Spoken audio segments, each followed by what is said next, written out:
That's like a little blabbing about slabbing music to get me in the mood to talk about the hobby. I gotta tell you, Jeff, if we ever get to play at a softball field where we can have walk-up music, that's got to be our walk-up music, I think.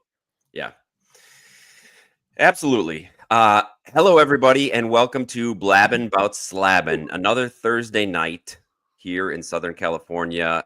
Wherever you are, we hope you're safe and healthy watching us. Thanks, everybody in the chat for joining. Physically healthy. If you're watching us, I'm afraid your mental health has deteriorated a bit, but physically healthy. Desired. Did you take a whiff to check if it went bad, or were you just no? The smell just gets I like it. Yeah. It gets my blood pressure up a little bit. Gets me ready to go. Chris, speaking of getting ready to go, Wills comes in with a nice take here, congratulating us on Billy Wagner getting in. I mean, it is what it is. I have nothing against Billy Wagner. He was like very emotionally affected. He was very happy about getting in. So good. I'm happy for him. Yes. It is at this point, like Jeff and I don't want to be. Jeff did a podcast on yesterday, and he said he doesn't want to be an old man yelling at a cloud, and that we don't want to be that way. So I'm happy for Billy Wagner. Which happens. In fact, I think the podcast I did last night was Michael with Huddle Card Collection. So check it out. I'll post a link on my IG. We had a great chat last night talking about baseball and cards and, yes, old men yelling at clouds. Yes. I also want to just quickly say, I saw this comment. This one made me smile. Miguel Garcia's mom, I'm sorry you're not getting cigarettes, for about 2 hours, but totally worth it. Yeah. I'm sure she'll unplug your internet, Miguel. Let's see. Oh, somebody was asking John. I love to talk about Star Wars. I got to do some Bad Batch voice work. Yeah. So season 3 of the Bad Batch, the last, I want to say 3 episodes, I got to do voice work in. I played a character that's in all 3, Lieutenant Novitz, but I also played several other characters, and I got to be a stormtrooper for a couple lines, which was really cool. Kind of a childhood dream come true. I didn't get to wear the armor, but at least I got to pretend I was. Yeah. I saw Chasing Majors is with us, and he wanted us to point out there was a lot of talk, especially on our Spitballing, and I think last week here we mentioned we weren't sure about if Heritage High Number was coming out. Yeah. It is coming out, and Chasing Majors has it up on their site, so that's what we got some artwork on the box, but that's about it so far. I think the date, if I'm seeing it, sometime in March. Well, this is 2025, right? So we're confirmed. That's coming out. I think that comes out the month after we get 2024. Ooh, I wonder if that says 2025 high number. I wonder if that's potentially like a typo. Oh, yeah. It should be 2024 high number. They're not sending out a high number. Yeah, hopefully we're not jumping the gun too aggressively here. Okay, yeah, it does say 2024, and then I guess this the headline there says 2025. The box says 2024. Okay. So right. Yeah. All right. As people who are quite prone to making typos like that, I don't even notice them anymore. I just see what I want to see when I look at stuff. But like the typo about not including the black parallel in the has to be right. But yeah, we are excited to see some Heritage High Number and see these rookies with red ink autos. Yeah, the red ink autos on that 75 design. Very excited about that. Yeah. The Series 1 or the regular low number, they look great. So Battery made a couple purchases, and then the seller has misplaced the Billy Wagner cards. Probably the price increased, and he misplaced them. That's all right. I think if you just go back 3 months from now and rebuy them, I think you'll be much happier. And by the way, Carlisle, we're all looking forward to your Braves lot coming in. I imagine this first week wasn't enough time for eBay authenticity, but we're looking forward to seeing those. Yep. Mr. Fuego, Topps Transcendence, not $20K like last year. It'll just cost me half the price of a car, not the whole thing.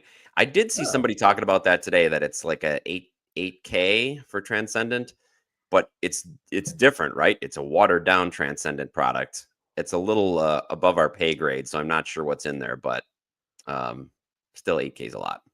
I mean, yeah, they're giving it away at $8,000. I think maybe it doesn't include all the base cards. Like in the past, it included the whole set plus all the extras. Oh, Shelly the Turtle with a nice pickup here. Michael Harris rookie clear today. Whoa! Wow, Shelly's been on fire with some stuff I see on his Turtle Card 13 Instagram. He's been having some great Braves pickups on there. I did see, Jeff. I don't really want to get into Transcendent too much because I feel like it's a set that we just see pictures of. Never gonna own any of it. But I did see that they have Robert Oppenheimer has a cut auto in there. Or I should say there is a cut auto of Robert Oppenheimer in there. And I believe a Heath Ledger also cut auto in the product. So however you feel about that type of stuff, there's going to be some very famous big names in there. Yeah, I wonder how much Heath Ledger signed before he passed. If that's Don't know. All right, I will take the high number thing down. I also saw Chasing Majors through this other question up there. I think it's cool.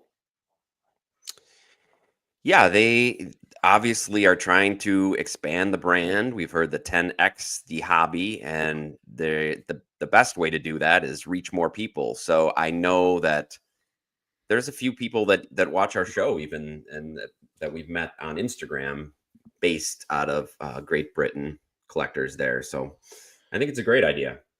What's interesting is that Fanatics won't have all of the soccer/football licenses, right? I don't know. Yeah, unfortunately, we're not up to date on that schedule, but I believe they're doing the London series is going to have to is an annual thing happening now. I think there's always going to be a series in London. So hopefully, that gets some people over there really interested in baseball. More people interested in baseball is always good. Good for us, good for the hobby. Yep. Good for the game. Oh, Ninja. That's right. There we go. So, Ninja, what do you feel about that? Would you make the pilgrimage to Fanatics card store in London? Is that move the needle for you at all? I don't know. I've been to London and it's really fun. The pub culture there is just fantastic. So after a few midday ciders, I could find myself wandering into that Fanatics store and making some ill-advised, day drinking buzzed purchases for sure. Yeah, I wonder if they're going to have any breaking there. Breaking right in the store.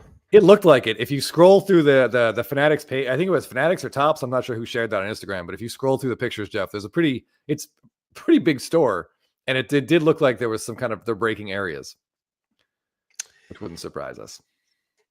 That's awesome. Well, you'll probably be to London before I will next time, Chris. So you have to check it out. If we do end up going back, and I doubt it, we will definitely shoot some alive from outside the store. As a Vo Sox fan, ooh, verbiage, right? Yeah, it's only been 400 years. Mr. Infuego, yes, we're going to get to this. The skeins pulled, and I did see it was graded. Got a 10. Hopefully the kid who pulled it doesn't get the short end of that stick. Yeah, it always makes you wonder. Yeah, I mean, if I don't know what you guys would do. I just wanted to quickly, there are a lot of people just saying hello to us in the comments. I'm a little bit behind. Thomas Evans asking if I'm going to get a Jurickson Profar jersey. The answer is no. I will say right now, I don't feel great about that signing. I hope I'm wrong. I just hope I'm wrong. Because I've been, as Jeff will tell you, I've been wrong before. It's off his best season, right? Yeah. Best season as a professional. A 31-year-old having his career season. It could have been worse. $14 million a year for 3 years isn't terrible. But it just means with him That's and not Kelenic, bad. That's not bad. And I know Kelenic's getting 2.5 this year. I don't know where he plays after a while. Oh, well. Yeah. Kelenic. But anyway. Yeah. I'm curious what you guys would do. I'm pretty sure Jeff and I are on the same page if we pulled that card. We waffle. Would we have publicized it? I don't know. It's hard because it's kind of like the people who win the lottery. Then all of a sudden you got family coming out of the woodwork and wanting you to take them out to dinner or just do something. And I'm sure these people are experiencing the same sort of thing. Yeah. If your son pulled this, I guarantee you he'd have a friend in his mid-40s who lives about 10 minutes away trying to get him to take him out to a nice dinner or, off to a nice show, something like that. But I honestly think that this would have gone right to like, it would have gone to PSA or Golden first and then to PSA. I would just want it sold. Give me the money. The Pirates thing is a fun idea, but I don't want to deal with season tickets. Like, what am I going to do with 30 years of season tickets to the Pirates? We live in California. I mean, are they even going to have a team in 30 years? Yeah, who knows? But yeah, Thick Boy right there with you. That's exactly. Get what you can get. Maybe 400K, maybe 500K. I don't know. But that just put that right into a little fund, and that kid's college is paid for. His first apartment is paid for. He's got a good head start. Yeah, we were talking about a little bit last night on Michael's show, and it was just, yeah, we were both thinking about 500,000, but it could easily get up to $1 million. You get a couple people interested in that. Oh yeah, I'm just picturing right now when Milhouse Van Houten lands the role of Fallout Boy, as Jeff knows well, in the Radioactive Man movie that they film in Springfield.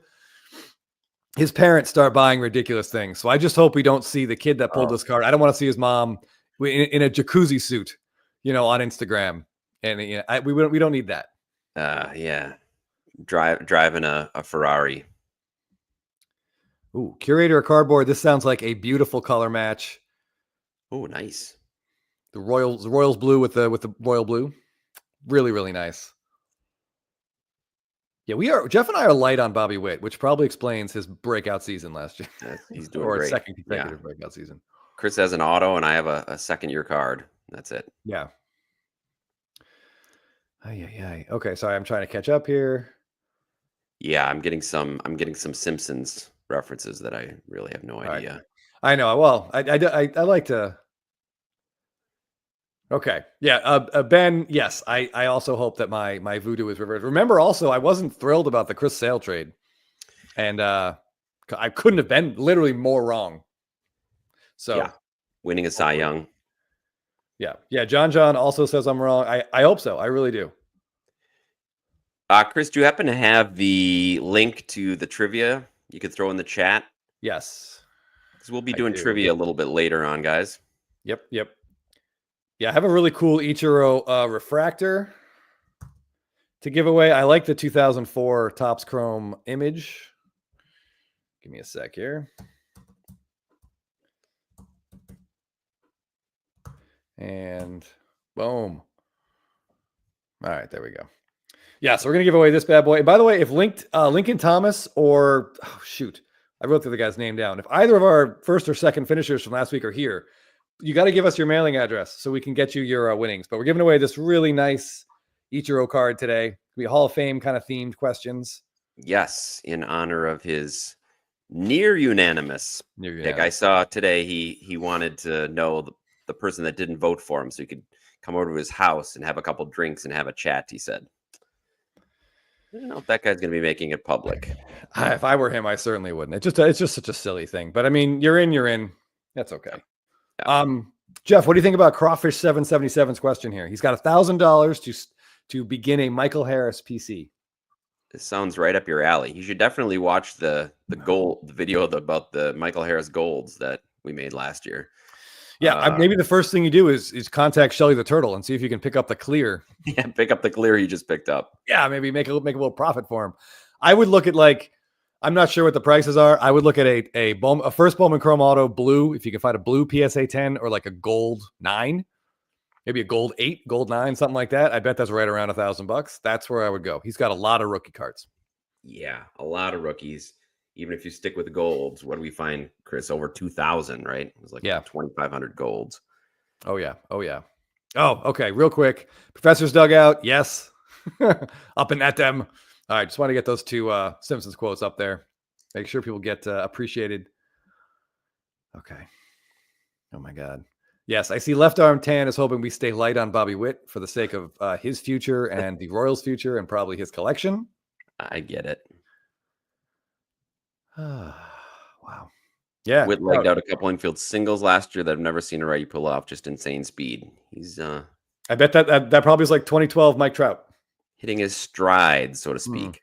How much does card ladder cost? Michael Stone is asking us how much card ladder costs. We use Market Movers, which is the sports card investor app.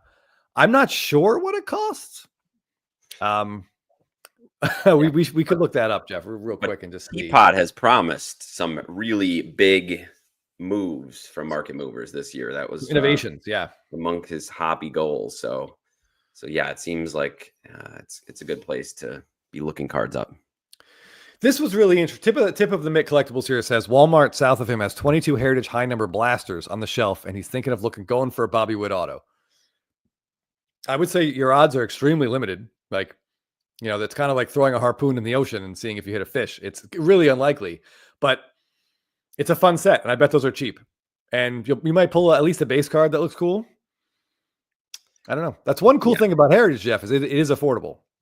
It is affordable, and isn't 22 Heritage high number what Scott opened the whole case of that he bought on Black Friday? Yes. Blowout had like cases for like $450 or something, $450. It was something like, which it broke down. I think it was 12 boxes for in a case, something like that. A few people bought those, and we saw some results get posted. I think the best card I saw pulled was a Black Refractor Bobby Witt. But you get a few autos in there, but it's tough. It's a needle in a haystack kind of product. John, I think Left Arm Tan was just saying that Chris and I should stay away because we've had issues with players that we buy their cards getting injured or otherwise disappointing. Yeah, Jeff is putting that very mildly. Here, a nice compliment for you from your buddy Dom. Oh, hey Dom, thanks for checking out the thanks for checking out the podcast last night, and I'm glad you're here with us. A couple people in here are talking about Andrew Jones. Yeah, I see that. I'm trying to catch up here. I'm a huge Braves fan. I have a hard time putting Andrew Jones in the Hall of Fame. If he gets in, I'm happy for him and excited for him. I don't know if I'd vote for him. I really don't. Like 10 incredible years, and then he signs a big deal, and it feels almost like, I hate to use a phrase like this because this sounds as pompous and douchey as anything could. I almost feel like he disrespected baseball by getting his money from the Dodgers, gaining 40 pounds in the offseason, and just coming into spring training. It was like Pablo Sandoval and the Red Sox, except Andrew Jones was really so much better. And that left a real bad taste in a lot of people's mouth. It was hard to watch him in spring training. He was unrecognizable. It was brutal. And he was 30. Yeah, he was 30 or 31 at that point. Yeah. It's just, so I don't know. If he gets in, again, I'm totally fine with it. I'm okay with it. He was a great Brave. They retired his number, I think it was last year, which I'm glad they did. That took way too long. He was incredible to watch, Jeff. I mean, the center fielder it looked like he was playing 50 feet behind second base and still caught everything. Yeah, he was incredible. Los Bravos says you two have odd ideas about the Hall of Fame. It's true. He must be a big Billy Wagner fan. Yes. To quote Doc Holliday in Tombstone, it appears my hypocrisy knows no bounds. I try to be consistent, but it's difficult. You're no hypocrite. You would think, because he was one of my favorite Braves to watch. And Smoltz, I think it was Smoltz who said he and Glavine and Maddox owe a lot of their career numbers to Andrew Jones playing center field, which I completely. Yeah. I think he'll get in. Wills has an interesting point here. I have a very high bar for the Hall, but kind of gave up on it. It's been diluted the last 10 years. Definitely true. And the market shrugs off these peripheral Hall of Famers anyway. I think that's mostly true. I mean, I don't imagine there's a huge Harold Baines collection. There are people that need that, 81 tops and a PSA 10? There are going to be, the people on the PSA registry are going to need that card. But after that, I don't think anyone cares. This is true, Michael. But as Chris has said before, we don't want that to be the bar. Yeah, he was absolutely better than Harold Baines, for sure. But so was Don Mattingly. So was Dale Murphy. That list. Right. If we lower the bar to Harold Baines, then a lot more people are going to get in. Which, if you're a big Hall person, great. Yeah. This is ridiculous. I agree. I'm glad McGriff got in. I was talking to our buddy ATL Jeff Black, who was kind of comparing Mike Messina to CC Sabathia, which is really pretty interesting to look at. And Mike Messina had 82 WAR, had an insane career. The only blemish was he never won his Cy Young Award. Yeah, but it took 8 years for him to get in. 8 years of voting for him to get into the Hall of Fame. But it's all about timing. I saw that comparison too. It's all about timing because when he retired, it was just at the beginning of advanced analytics, and the thresholds were still looked at as 300 wins, 3,000 strikeouts. That's a Hall of Fame pitcher. You see his WAR of 82, and it's ridiculous that he didn't get in. Not to mention that a lot of times when he didn't get the Cy Young, there might have been some other pitchers using perhaps during that time. So yeah, he's a definite Hall of Famer. Times have changed, and I think that's why CC. I wasn't expecting him to fly in with this much support. What was he at, 88% or something? Something like that, yeah. But I think people looked at his numbers and realized what's out there. We've got those the last batch of guys: Scherzer, Verlander, Kershaw, Greinke, maybe that generation is going to be the last to reach those big numbers, and then we're going to have to look at some different. 3,000 strikeouts is a lot of strikeouts. Like, that's kind of a magical pitcher number. It meant a lot to Smoltz, and you knew when we saw the highlight of Sabathia getting his, and it meant a lot to him too. Yeah. I see. Hold on. I just want to get to Shelly the Turtle said to Crawfish, there was a first Bowman Gold auto of Michael Harris on eBay for $13.50.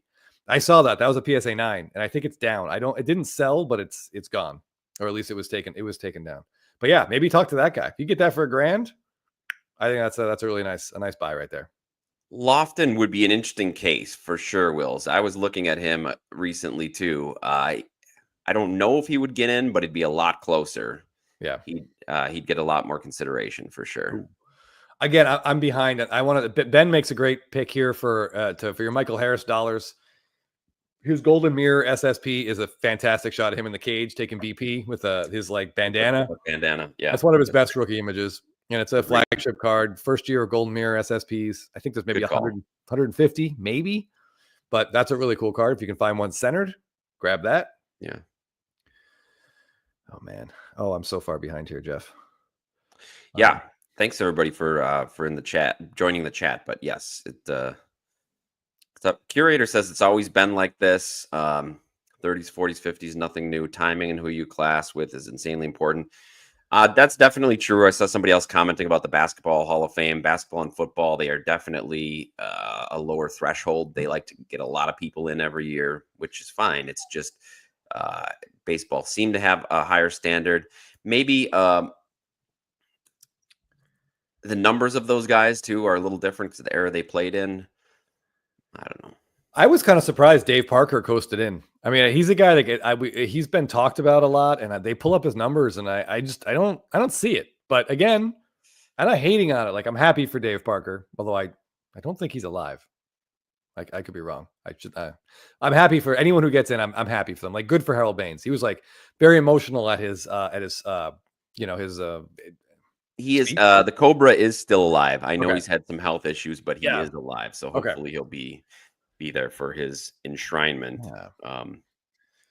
It's I don't know if we're making the hall that way, which it seems like the Veterans Committee is. Yeah, then you have to look at guys like Dale Murphy. I was surprised, Jeff, when McGriff got in, and I think he got in on all the ballots, but like Murphy and Mattingly like weren't close. I was really surprised. Weren't even halfway. Yeah. But regarding cards, I don't really know. I feel like Ichiro, my wife's going to get upset, but Ichiro's values this was baked in for him. Yeah. Had he been unanimous, maybe we would have gotten a little bump, from notoriety. But I mean, I don't think there's any reason for Ichiro cards to be more valuable today than they were a week ago. But I do think Sabathia maybe would see a bump. I don't have any really nice Sabathia cards, but I do feel like Sabathia maybe would get a bump here. Maybe some extra recognition. And after Carlisle Road's 2 purchases were canceled, I can't imagine anyone else is out there buying Billy Wagner cards. But could be wrong. Los Bravos is throwing this out there for Parker. I caught the tail end of Parker's dominance because he played for the Brewers, and one of the highlights of going to the Brewer games as a kid is that he would stand in the on deck circle and swing that giant sledgehammer instead of a weighted bat, and they'd play Sledgehammer over the loudspeakers, which was very cool because there weren't any walk-up songs or anything like that. But as far as his dominance goes, he was absolutely dominant in his mid-20s. I think he had 3 out of 4 years where he was top 3 MVP, some monster seasons, but very, very short peak. He barely cleared 40 WAR for his career, which is a pretty low number. So, I get it. He dominated, but it was a very short domination period, kind of like Jacob deGrom on the mound. Except Parker was healthier for more of that. He just didn't perform up to his standards. It's really, I'd never heard that Sledgehammer story, Jeff. It's really too bad we didn't have like Topps SSPs in the mid to late 70s. Because that would have been a pretty awesome shot of Dave Parker with a sledgehammer in the on-deck circle. It was so cool. He was just this giant guy. Looking at his stats, Chris, so he played until he was 40. From the age of 30 to 40, he had one season over one WAR. That's it. That's like Pujols-esque when he went to the Angels. So his last seasons, he was 0 WAR, 0.6 WAR, 0.2 WAR, 1 WAR, 4.7, 0.3, negative 1.2 in a whole season, 0.2, 0.3, 1.1, negative 1.1, negative 1.2. So talk about going out with, whatever the opposite of the day. That's too bad. That's too bad. So Los Bravos, you don't like WAR. I don't think WAR is a be all end all, but you don't think somebody has to have a long period of dominance? That's one thing that WAR helps realize is that it's definitely not the be all end all. And Jeff and I certainly don't look at the Hall of Fame and make I think Devers is going to get in without being a WAR darling. Yeah, some guys, are just different. It's kind of a good spot to start, to take a quick look at. But don't just sort by WAR and then make your determination there. It's just one of many things that you can look at. I mean, what about comparing his career to Andruw Jones? Those guys. Yeah, so they both really dropped off after 30, but Parker hung around for another 10 years. Yeah. All right, so I'm getting a little heat in the comments here about Andruw Jones. Based on who's coming on the ballot next year, I think he probably gets in next year. People like to vote for players. I do not want to see Carlos Beltran in the Hall of Fame. I feel like trending towards getting in. It seemed like the writers wanted to punish him for a little bit, but he was a great player. He really was. He had some incredible postseasons, but the sign stealing thing it feels like it's a bigger deal to fans than it is to. And I think it's a bigger deal to other players. Certainly, the Dodgers' legacy, like guys like Kershaw, his career legacy was hurt by the Astros cheating in 2017, for sure.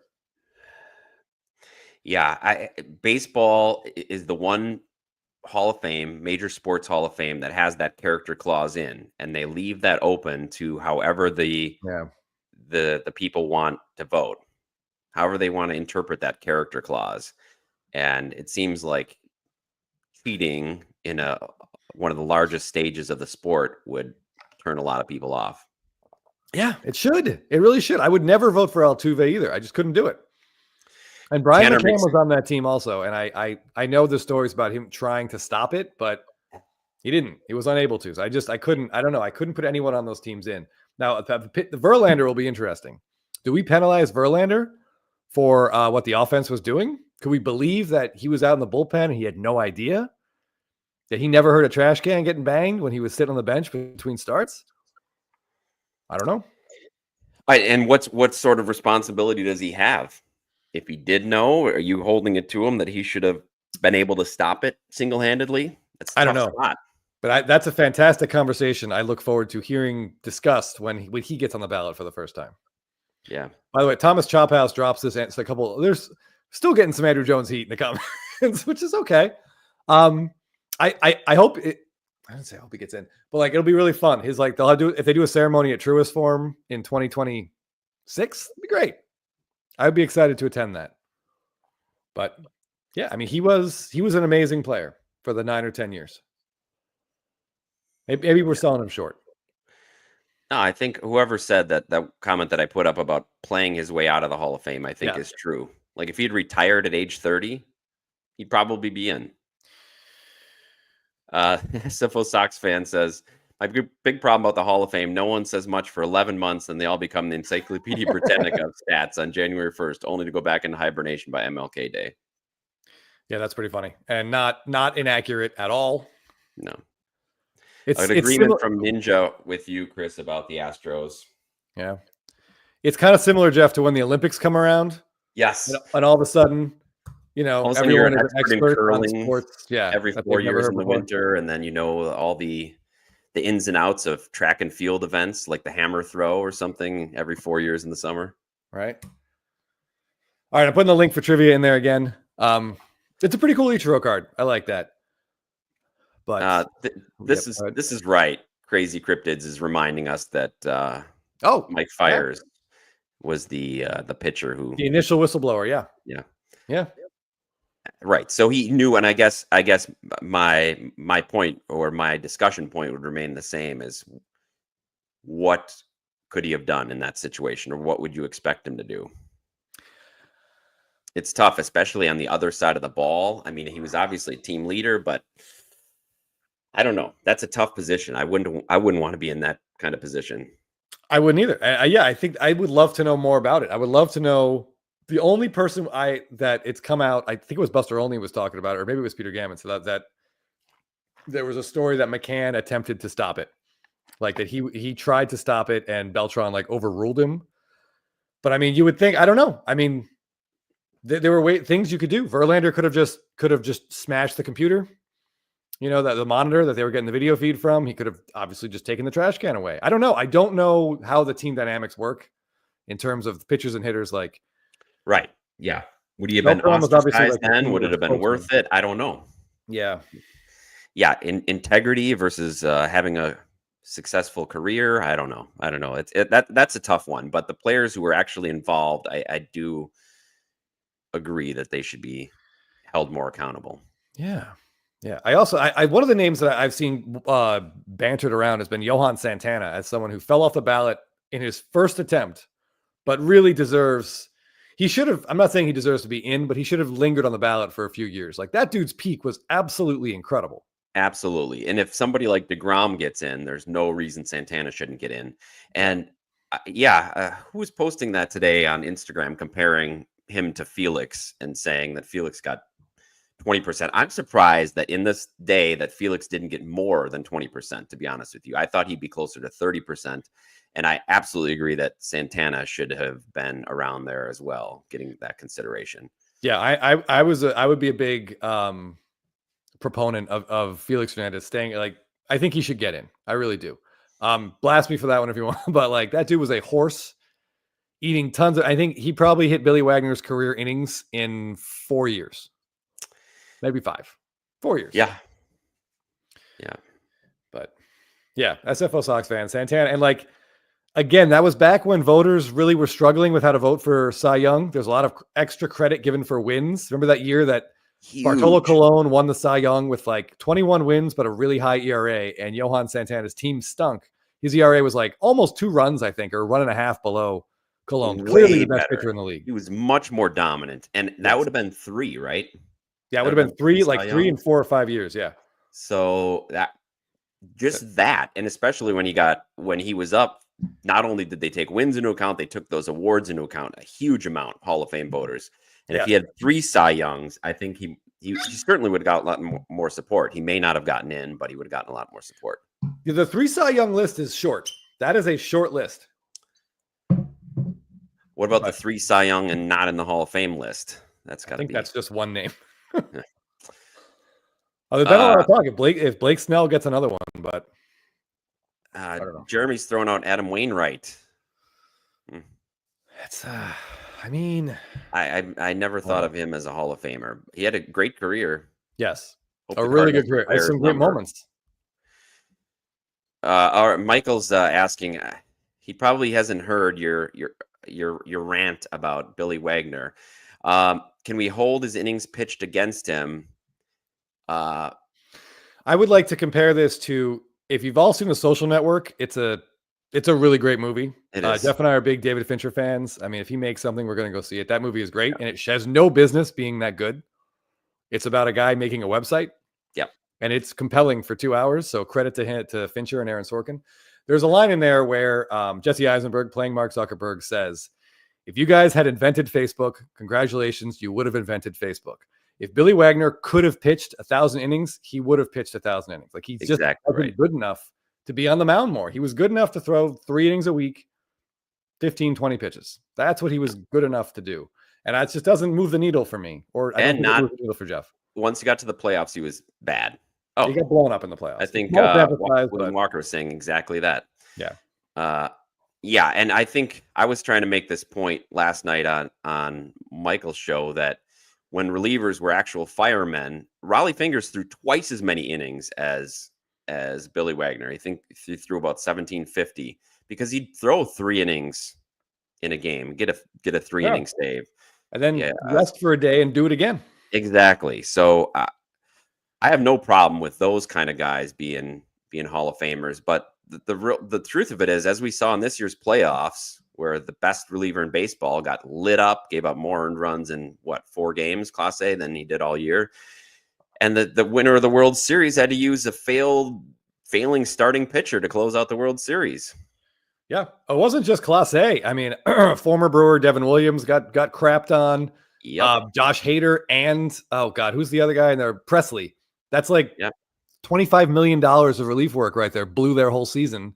I would never want my team to spend on a closer. And closers, primarily, like Chris said, are guys that can't throw as many innings as you would need to be a starting pitcher.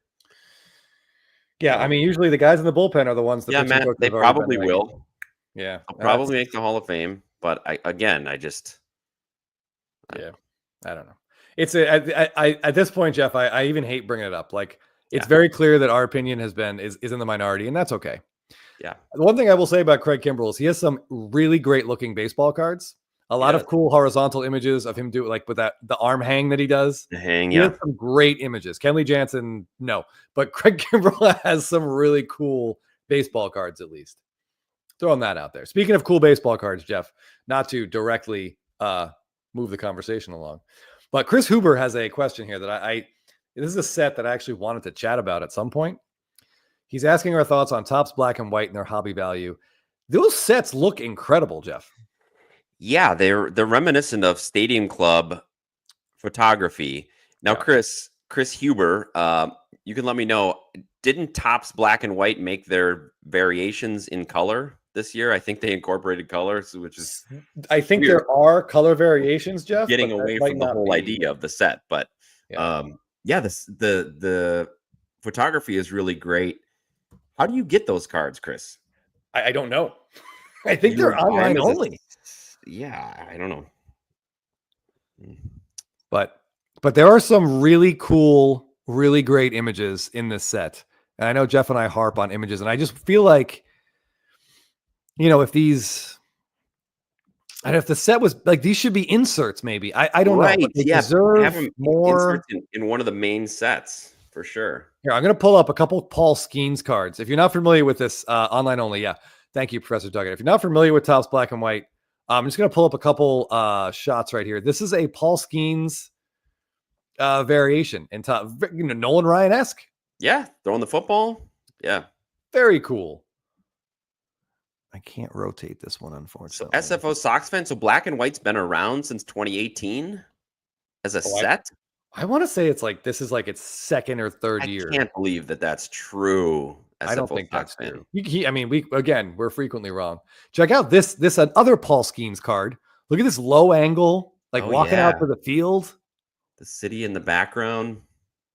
Like, where was this card? Why isn't this like a variation in something? Like this is sure. Especially, I mean, you can't help. I'm sure Thick Boy noticed it as well, but you can't help it. Your eyes just go right to the glutes. There's really no way around it. It happens. Yeah. Professor's Dugout pulled a Shohei SSP. Saying, a Churio 25 out of A and G. Nice. I thought you were saying got that out of Black and White as well. But yeah, a lot of these cards look like really dramatic, with really cool shots. And it's just kind of a shame, really, that I don't know why they bury these really cool images in a product that so few people, I don't want to say have access to, but see? No. Correct. Yeah. Be aware of. Yeah. Okay. So, the battery was saying like, this is, what did he say? So it was Topps on demand. Okay. Black and White. So did they print to a number? To order? Like print to order? Print to order.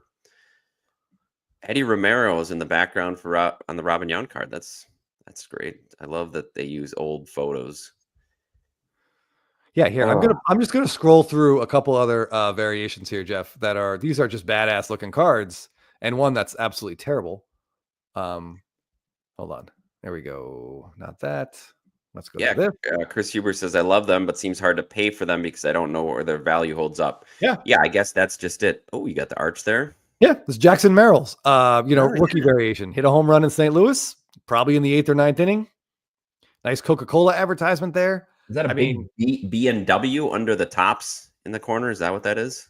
Yes. Yeah, tops B and W for black and white. I think Chris is right here, though. You don't know where their value is going to be. So if you find one that you like for your PC, great. But you don't really know. Look at that wit. Yeah, that's a great shot. Yes, I think these are really cool PC cards. Unfortunately, all the autos, Chris. Yeah, all the autos I've seen have been stickers. Ooh. Check out this Aaron Judge. Look at this is kind of what I feel like Stadium Club was, but wasn't this year. Yeah, this year was pretty bad. Professor got that Skeens in a blue parallel in his box. Nice. Look at this Aaron Judge. Gregory's been waiting for look at that shot. That is some dramatic shit right there. Again, I would really like to talk to somebody at Topps about their photo selection. Like all the main sets got picked, and then some intern is picking the black and white shots, and they're picking the best ones because they don't put them in the main sets. I don't know.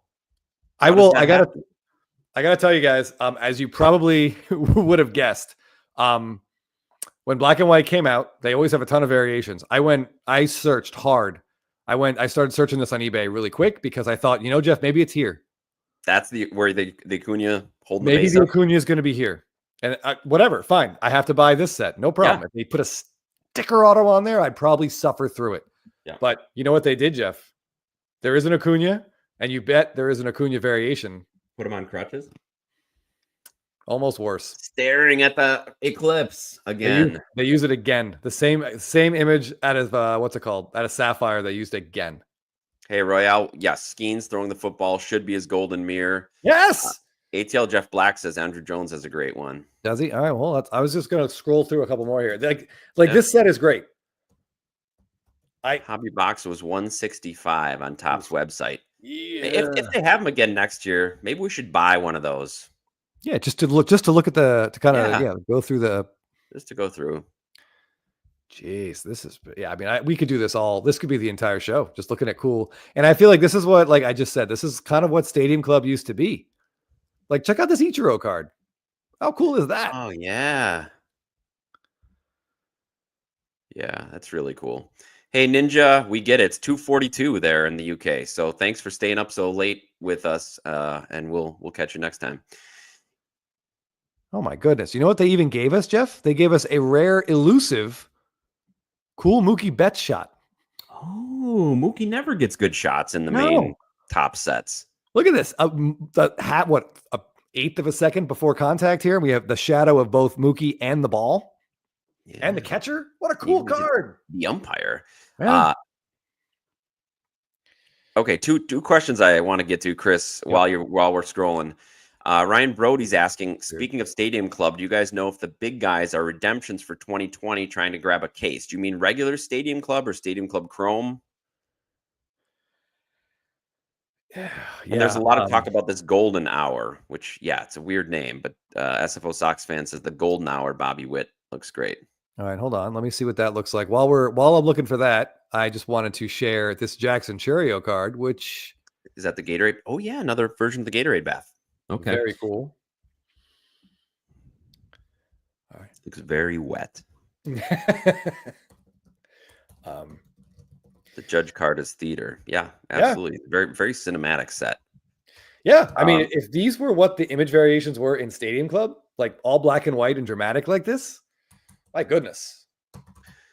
So Hobbyist says Topps Black and White was not on demand, but it was called Topps On Demand for those first couple of years. Is that right?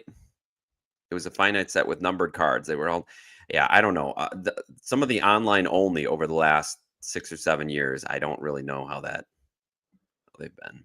I don't know either. Here's this Aaron Judge's Golden Hour. We like a good hat tip to the crowd. So Golden Hour, it is kind of like a little bit like gold minted, I think somebody was saying. So there's is that a gold tinge? Like, is the background kind of goldish with the lights? Is that what's going on there? Yeah, I think that's exactly right. The player kind of remains in black and white. Like, check out this Yeah. Wyatt Langford. This is pretty cool. Oh yeah, that's a gold minted vibe. Yeah. Where'd the golden hours go? Yeah, no, this set is definitely very interesting. And I feel like there's potential here. Oh, here's the Bobby Witt. Oh boy, of course the Bryce Harper's awesome because, all right, so let's get the Bobby Witt up here. And here comes Bryce Harper. I don't know. This looks like it might be after one of those postseason home runs. Yeah, it does. Yeah, Thomas Chophouse saying the BW font makes me think of Ben Baller. The BW does kind of look cheap, I gotta say.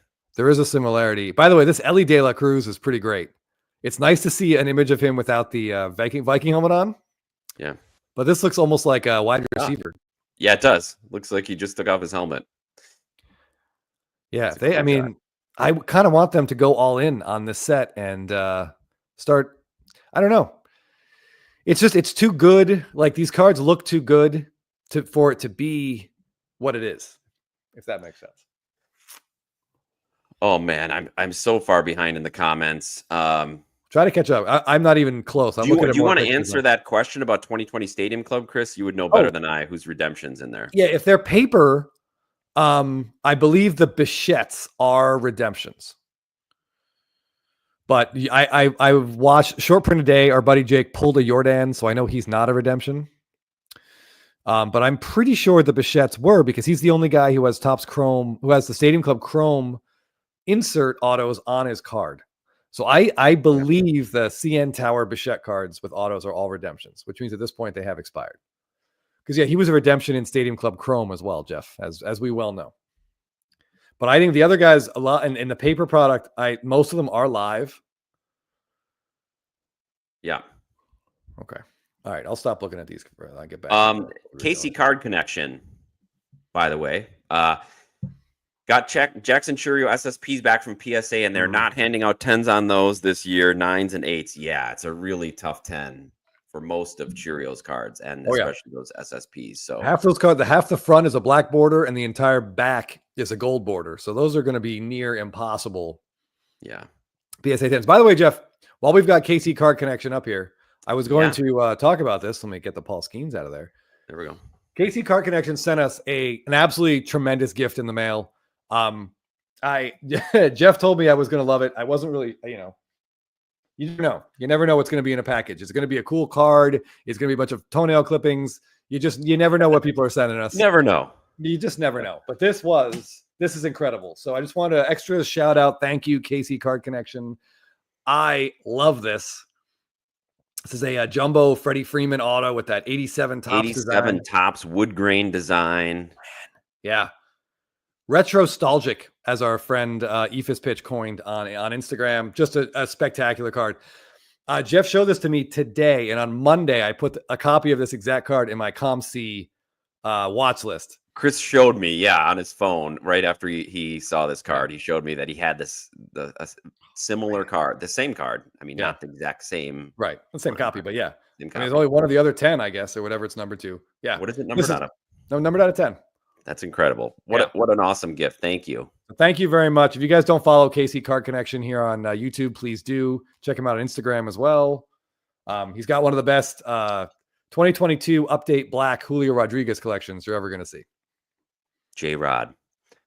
KGK, thank you. I really appreciate this channel and chat for the fact that we can appreciate the image on cheap cards and enjoy the hobby somewhat outside of the ubiquitous hype machine.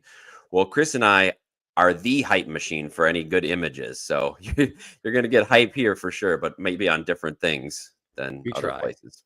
All right. I'm going to throw the trivia link in here one more time. Yes. Throw it in. Probably more than one time, but golden hour is a photography term. Yeah. Crazy. It's also a showbiz term for the time when you have to film when the sun is going down. It's a very short time. Golden hour. Everybody loves how that looks on screen. So I get that.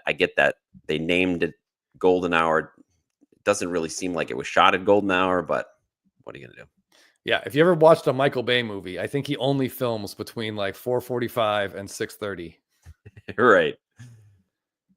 Yeah. Or just pays the sun to come up and I wouldn't stay up longer. Yeah.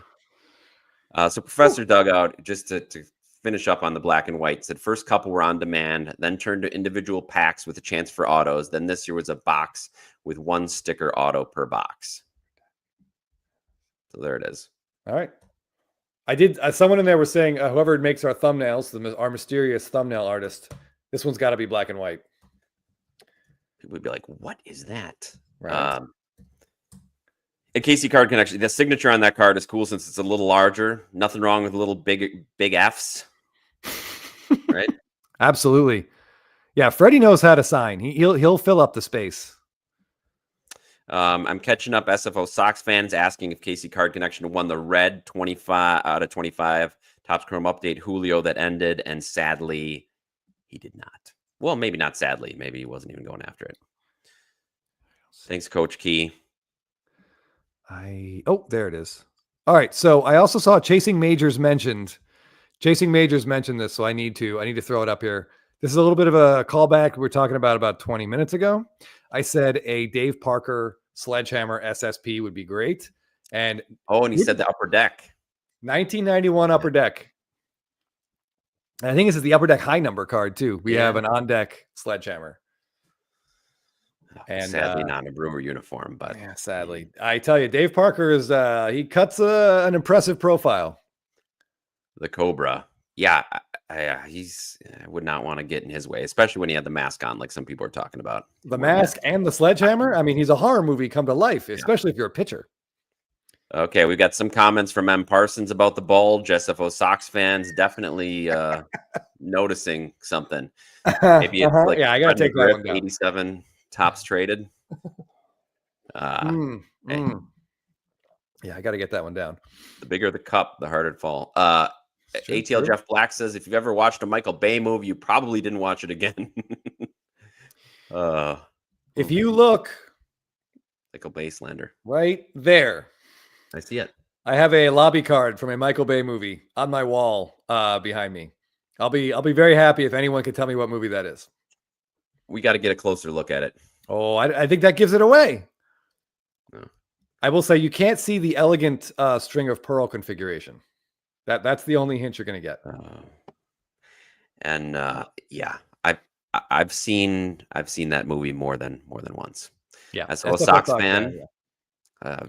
Some very, very fun San Francisco shot scenes in there. Oh yeah, everybody can see it. Okay, yeah. See, I think that was pretty. Well, it's small on my screen. What can I say? Yeah, that one. I think that's his best movie. That's extremely rewatchable. Yeah, it's great. Great's a strong word, but accurate, I think.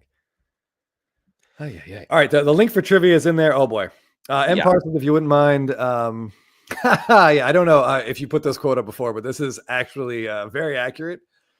Jeff gave me the Freddie Freeman auto today, and I got home and literally I was probably like a kid who pulled something out of a pack. I went running to my wife to show her, and yeah.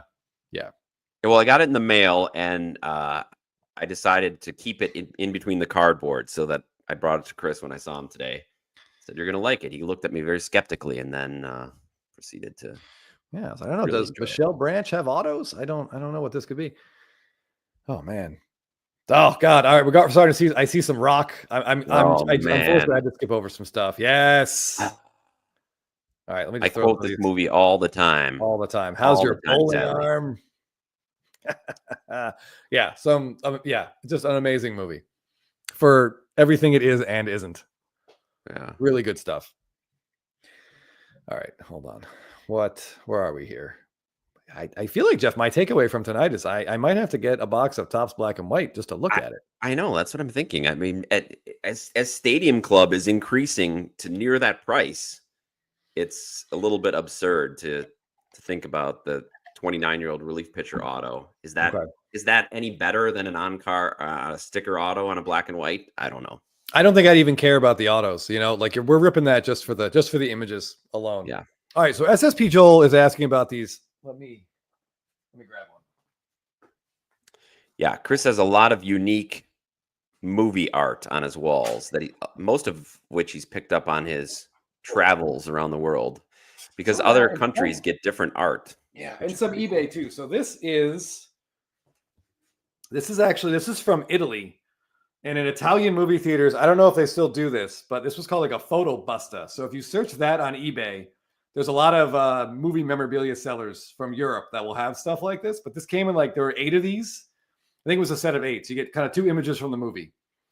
And these would be just in theaters in Europe. You know, we have like usually one big poster here. And in Europe, they use like smaller ones. So yeah, when movies came out, I was like, oh, this is cool. And then I would look on eBay and see what kind of memorabilia people have for sale. And it's fun that the artwork can be really, really cool in other countries. And sometimes when you get like a French poster with the Die Hard with a Vengeance poster in French is called Le Jeu en Enfer, which is A Day in Hell, which is a really funny name for that movie. Yeah. So I had that poster for a while just because I enjoyed the fact. I liked the French title.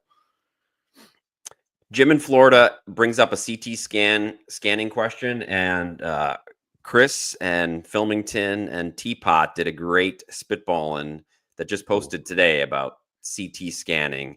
And I know originally when we first heard about the CT scanning, they said a lot of vintage is not at risk, but that's been debunked quite a bit. You're able to tell a lot depending on how good your settings are. You can tell a lot about. So I would guess it probably has been scanned. I think any high-end box is probably scanned. I'm not sure. In 1962, like we're looking for, are you scanning just looking for like centering? Because odds are there's going to be a mantle. There'll be a Lou Brock rookie. So yeah, maybe you're just looking to see if tell centering. That's really all I mean, they're not going to be able to tell registration from that, but yeah. All right, a couple comments in here. I know we're off baseball cards briefly, but yeah, SFO Sox fan. Of course, I'm starting to think SFO Sox fan and I were like separated in the hospital or something. Plus, the guy loves dogs. Ban him again. Ban him again. There is some really cool artwork from The Thing from various countries because that movie is super weird and other countries treated it differently upon release, like genre wise. Docs Cards says he used to work at Blockbuster Video, and Blockbuster got some cool stuff like cardboard stand-ups of things and like just different artwork for movies. And I have stolen stuff from movie theaters. I feel bad about admitting that, but I used to have the giant canvas thing from The Rock that they had hanging from the ceiling. That was like, I don't know, 16 feet by 4 feet. You mean that didn't make it into the marital house? It did not make it here, but I think I sold that one on eBay. That was a pain in the ass to ship, but I do have something that I got from a Blockbuster Video that I would love to show you guys. I will be made fun of for this, but I love this movie. This is like, it's not a good movie, but it's very watchable. And I love these 2 actors at the time because they're both absolutely insane and the movie's insane. Let me grab it. It's right up here. Hold on. Jeff, you can probably guess what movie it is. Well, I was going to guess Face Off, but I don't think you'd ever talk about Face Off in demeaning terms. Oh, it is. Look at this thing. I would love the opportunity to get these 2 guys to sign this for me. Sign it really big in this silver pen. Yeah. So this is a near prized possession for me. Probably has like a lot of my cards, Jeff. It has no value, but I love this thing. It's enormous. Like you can see how big this is. This was like on a shelf above all the video cassettes at a Blockbuster Video. Was it framed and you walked out with it in a frame? No, it was a piece of cardboard. It's just cardboard. But I talked to the people there. It was in New Providence, New Jersey. And I went up and I'm like, hey, what do you guys do with all this stuff? And they're like, well, the employees get first crack at it. And I was like, well, whoever claims that, I will give you, I think I said like $40 for it. And the girl was like, look on the back. So she took it down and there was no one's name on the back. So she was like, all right. So she wrote her name on the back and I gave her my phone number and she, called me and she got it and I gave her $40 for it. And she thought Chris was probably just trying to pick her up and get her phone number. And then when she talked to him, she was disappointed to find out that he really just did want the Face Off. I mean, that would be hilarious if like she was into me and I just met her, gave her $40 and put that on my arm and walked back to my car. And she's like, yeah, what? Yeah. Bazooka Tom, Chris, you'd be interested in this. Worked at a movie theater in college when Face Off was released. We watched it multiple times after the theater closed at night. It's so good in such an absurd way. It really is. It's actually, and honestly, yeah, really. Face Off is actually one of the first conversations my now wife and I had when we first met was about how much we liked that movie and who'd seen it more and we're just throwing like, quotes back and forth. Yeah. All right. This is enjoyable, but Filmington dropped in here. Oh, hello, Filmington. I'm not sure if you heard me pumping your video, which was great today. But Golden used CT scanning to verify authenticity of a first edition Pokemon box that was sent to them for consignment. It was reported today. So they just wanted to make sure there were no G.I. Joe cards in there. So that's yeah. So how detailed do they get? Do they just want to know if the packs have Pokemon cards in? If they're Pokemon packs? That's really interesting, Phil. Where do you draw the line then? Chris C's not a fan of it. I saw some other people talking about CT scanning. Completely ridiculous when people have access to CT scanners to see what's inside packs. Yeah, there's several companies that do CT scanning. You want to say anything about that, Chris, from your discussion? I think it's interesting that Golden, after the G.I. Joe thing with that guy, who was it, Jeff, who bought the Pokemon and turned out to be completely fake? Was that Jake Paul or some? Yeah, I think that's right. Okay. After that, I think it's, in a way, it's good that they can do this, but it also means that they've probably done it before and maybe to things for other reasons. Yeah. They clearly have one and they can CT scan anything they want. So you buy a high-end box from there, I sure as hell wouldn't open it. Yeah. Because I feel like if they have the ability to do this, they have the ability to look at stuff. If you're buying like an unopened box of 2009 Bowman Chrome Draft with Mike Trout's auto, and you buy it from there, I think you can assume that they looked, and there isn't a gold or red or why not? Why not? Hey, Chris, a quote for you. Interesting strategy caught, and let's see if it pays off. Golden using a CT scanner. Yeah, we can dodgeball quotes all day for sure. I think, and Jorge's saying they verified the content, not the cards. I don't mind. Yes, but it's kind of a slippery slope, right? Because where do you draw the line, or where do you think they've drawn the line? Right. Jorge, I totally agree with that. That's great. But do we have to really twist ourselves to believe that that's all that they're doing? And that's great. It does make me feel more, if you're a Pokemon buyer, after that incident with that Paul guy, I get it. You want to know that the cards you're buying are the cards. You're buying the real things.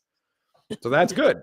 But yes, on the Netflix show, we talked about that. Yeah, we did, about the iPhone. So they have had that technology, and they know they can tell what's in boxes.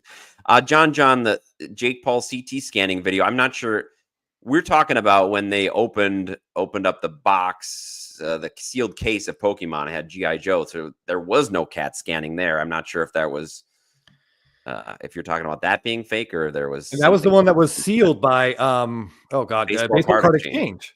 Yeah, and you're right. It was a Logan Paul opened that up with the guy who had verified it, who was there. And I remember that guy in the video. That guy was like, "Well, we both got taken on this," and then he just walked away. I guess, we both got. The other guy paid $1 million. He's the one who got screwed, and you that. There had to be some kind of lawsuit following that. Yeah. I don't know. Yeah, no, and I mean, Jorge, I'm right there with you. But I mean, how do you know? I mean, it's like you have something at your disposal that nobody's going to know if you did or not. Are we just supposed to assume that you did not? I don't know. That's that high end unopened stuff. It's too scary. I can't deal in that. I can't deal with that. I feel like Chris was asking today about if we've heard anything about Dynasty, and I have not. And I know that was a big product that we were worried about being CT scanned because it's very easy. It's essentially one card in a box, right? Isn't it one card? I believe it's one card in Dynasty. For $800. So that would be very easy to scan. And maybe Topps is trying to figure out a way to show that something's been scanned. I know there are some suggestions thrown out. Anyway, I don't know. Yeah. Okay. All right. So we got 40 people signed up for trivia. If you want to give it another shot, hop in there. I'm not sure if you are or aren't. I know you were. Yeah, get in there. Get in for trivia. It's a fun one. A little, as Chris teased earlier, it's a little about the Hall of Fame and the recent Hall of Fame announcement. Yeah. Yes, Chasing Majors, I would say this is exactly Exactly the concern. Exactly the concern. I just feel like if you buy anything high, like any sealed older high end wax, you can't open it. Like you just can't. There's almost certainly it's been looked at, right, Jeff? You're a big wax guy. I'd assume it has. And Ryan, this is our friend Teapot was making this comment in our group chat earlier today that there's got to be some sort of regulation coming down the road, and I think there is, and that's going to be rough for a lot of parts of the hobby. Yeah, absolutely. Okay, all right. Nice part of only 40 people. I can finish in the top 40 for once. Professor's Dugout. I believe in you. All right, you can do it. Okay. Although we have now exceeded that, so you got your work cut out for you. All right, we're gonna start this. And it's a very fast trivia game. It's not a huge commitment, guys. If you're new to the stream, it's not a big commitment. It'll take about 5 minutes. It's gonna go by pretty quick. So the idea is you want to answer quickly. I think that's important. All right. So I wrote down, Jeff, to make sure I do this in the correct order because I know last week we can read them all. Yes. So, you see it, right? I see beginning soon. Okay, perfect. That is important. Now I'm going to double check that we are on fully automatic mode. So once we hit start. All right. So here we go. We're playing tonight for a 2004 Topps Chrome Ichiro Suzuki Refractor. This is one of my favorite Ichiro images. Pretty badass card. It's kind of grabbing at his crotch and about to almost certainly, Jeff, just choosing where his base hit's going to go. Yep, always. All right. So here we go. I'm going to start this, and trivia will begin in about 10 seconds. Was that a 2008 Ichiro, Chris? Yes. What did I say? I said 2004. Yeah, 2008. Thank you if someone corrected me. Yeah. Here we go. Jeff, take it from here. Let's go. Which of these teams did Sabathia never pitch for? Indians, Brewers, C, Phillies, or D, Yankees? Which did he not pitch for? All right. There's a few fans of the... Oh, come on. 6 of you? Jeff is going to lose his mind. He was incredible for the Brewers that year. We'll get into that later. That was... Wow. He only pitched half the season, finished 5th in the Cy Young pitching for the Brewers. Yep. What superstar is featured with Ichiro in this 2001 Topps update card? A, Jimmy Rollins. B, Albert Pujols. C, Miguel Cabrera. Or D, Dustin Pedroia. Which other superstar is pictured there with Ichiro? If you're listening, it's the other guy that won Rookie of the Year. 78%. All right, good job. Good job, everybody. A lot of people in there. 50 people got it right. Nice. We have like 60 people in the Oh, Maximum Freed is back. back on the leaderboard and after a week off. Before Billy Wagner's enshrinement, which Hall of Famer had the fewest innings pitched? Mariano Rivera, Lee Smith, Bruce Sutter, or Babe Ruth?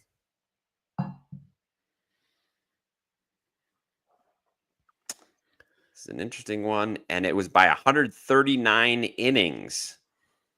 It is Bruce Sutter is the correct answer. He was over 1,000, so the first elected pitcher to be under 1,000 innings is that was a tough one. By the way, Jeff made these questions, so direct your complaints. What new Hall of Famer had the very first Topps image variation for an active player? Was it A, Ichiro, B, Billy Wagner, C, CC Sabathia, or D, Keston Hiura? Now, guys, I've talked about this card a lot. I'm going to get upset if a lot of people got this one wrong. Wow. Less than half of the people got it right. And I like the 6 people voting for Keston Hiura. I appreciate that. Yeah, I appreciate that. That does give whoever it was a better chance of finishing in the top 40. Yeah, Professor's Dugout. Falcon Sports. Who was the only player besides Ichiro to win Rookie of the Year and MVP in the same season? Was it A, Robin Yount, B, Fernando Valenzuela, C, Shohei Ohtani, or D, Fred Lynn? Which one of those guys won Rookie of the Year and MVP in the same season? All right, this was a little bit tough. Yeah, a lot of people went with Fernando, who won the Cy Young and Rookie of the Year in the same season, but Freddie Lynn in 75 was the only one to win both those. Matt McNeil. Oh, good to see Clean Cards 5 up in the top 10. What new Hall of Famer played on the most teams during his career? Was it Billy Wagner, Ichiro, CC Sabathia, or Dave Parker?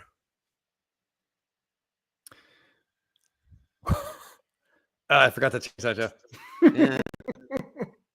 All right, let's see what there is. Yes, Billy Wagner. Yeah, there was a debate about whether Dave Parker between him and Wagner. We went with Wagner. There was a late trade that we didn't count. I don't want to hear any complaints about this. Ding Corner is still in first. Besides Ichiro, who is the only other Hall of Famer to get every vote but one? A, Hank Aaron, B, Derek Jeter, C, Mariano Rivera, or D, Ken Griffey Jr.? And I wonder if that voting would be different today, Jeff. Derek Jeter. More than half the people got Derek Jeter right. Yeah. Mariano Rivera was unanimous. Yeah. Griffey, I missed three. Three people didn't vote for Ken Griffey Jr., and Hank Aaron had a lot more people that didn't vote. Okay. This iconic image is a variation SP in what set? 2018 Topps, 2019 Stadium Club, C, 2019 Topps Chrome, or D, 2020 Stadium Club. And that's Ichiro and Mr. Shohei Ohtani. I see a little hint there in the corner. Yeah, the Gold Cup is the giveaway. Okay. All right. 27 people got it right. Oh, Turtle with a shell, taking the lead. Wow. Excellent. Ding Corner still in the top. How many top 5 Cy Young finishes did Sabathia have? 1, 2, 5, or D, 9?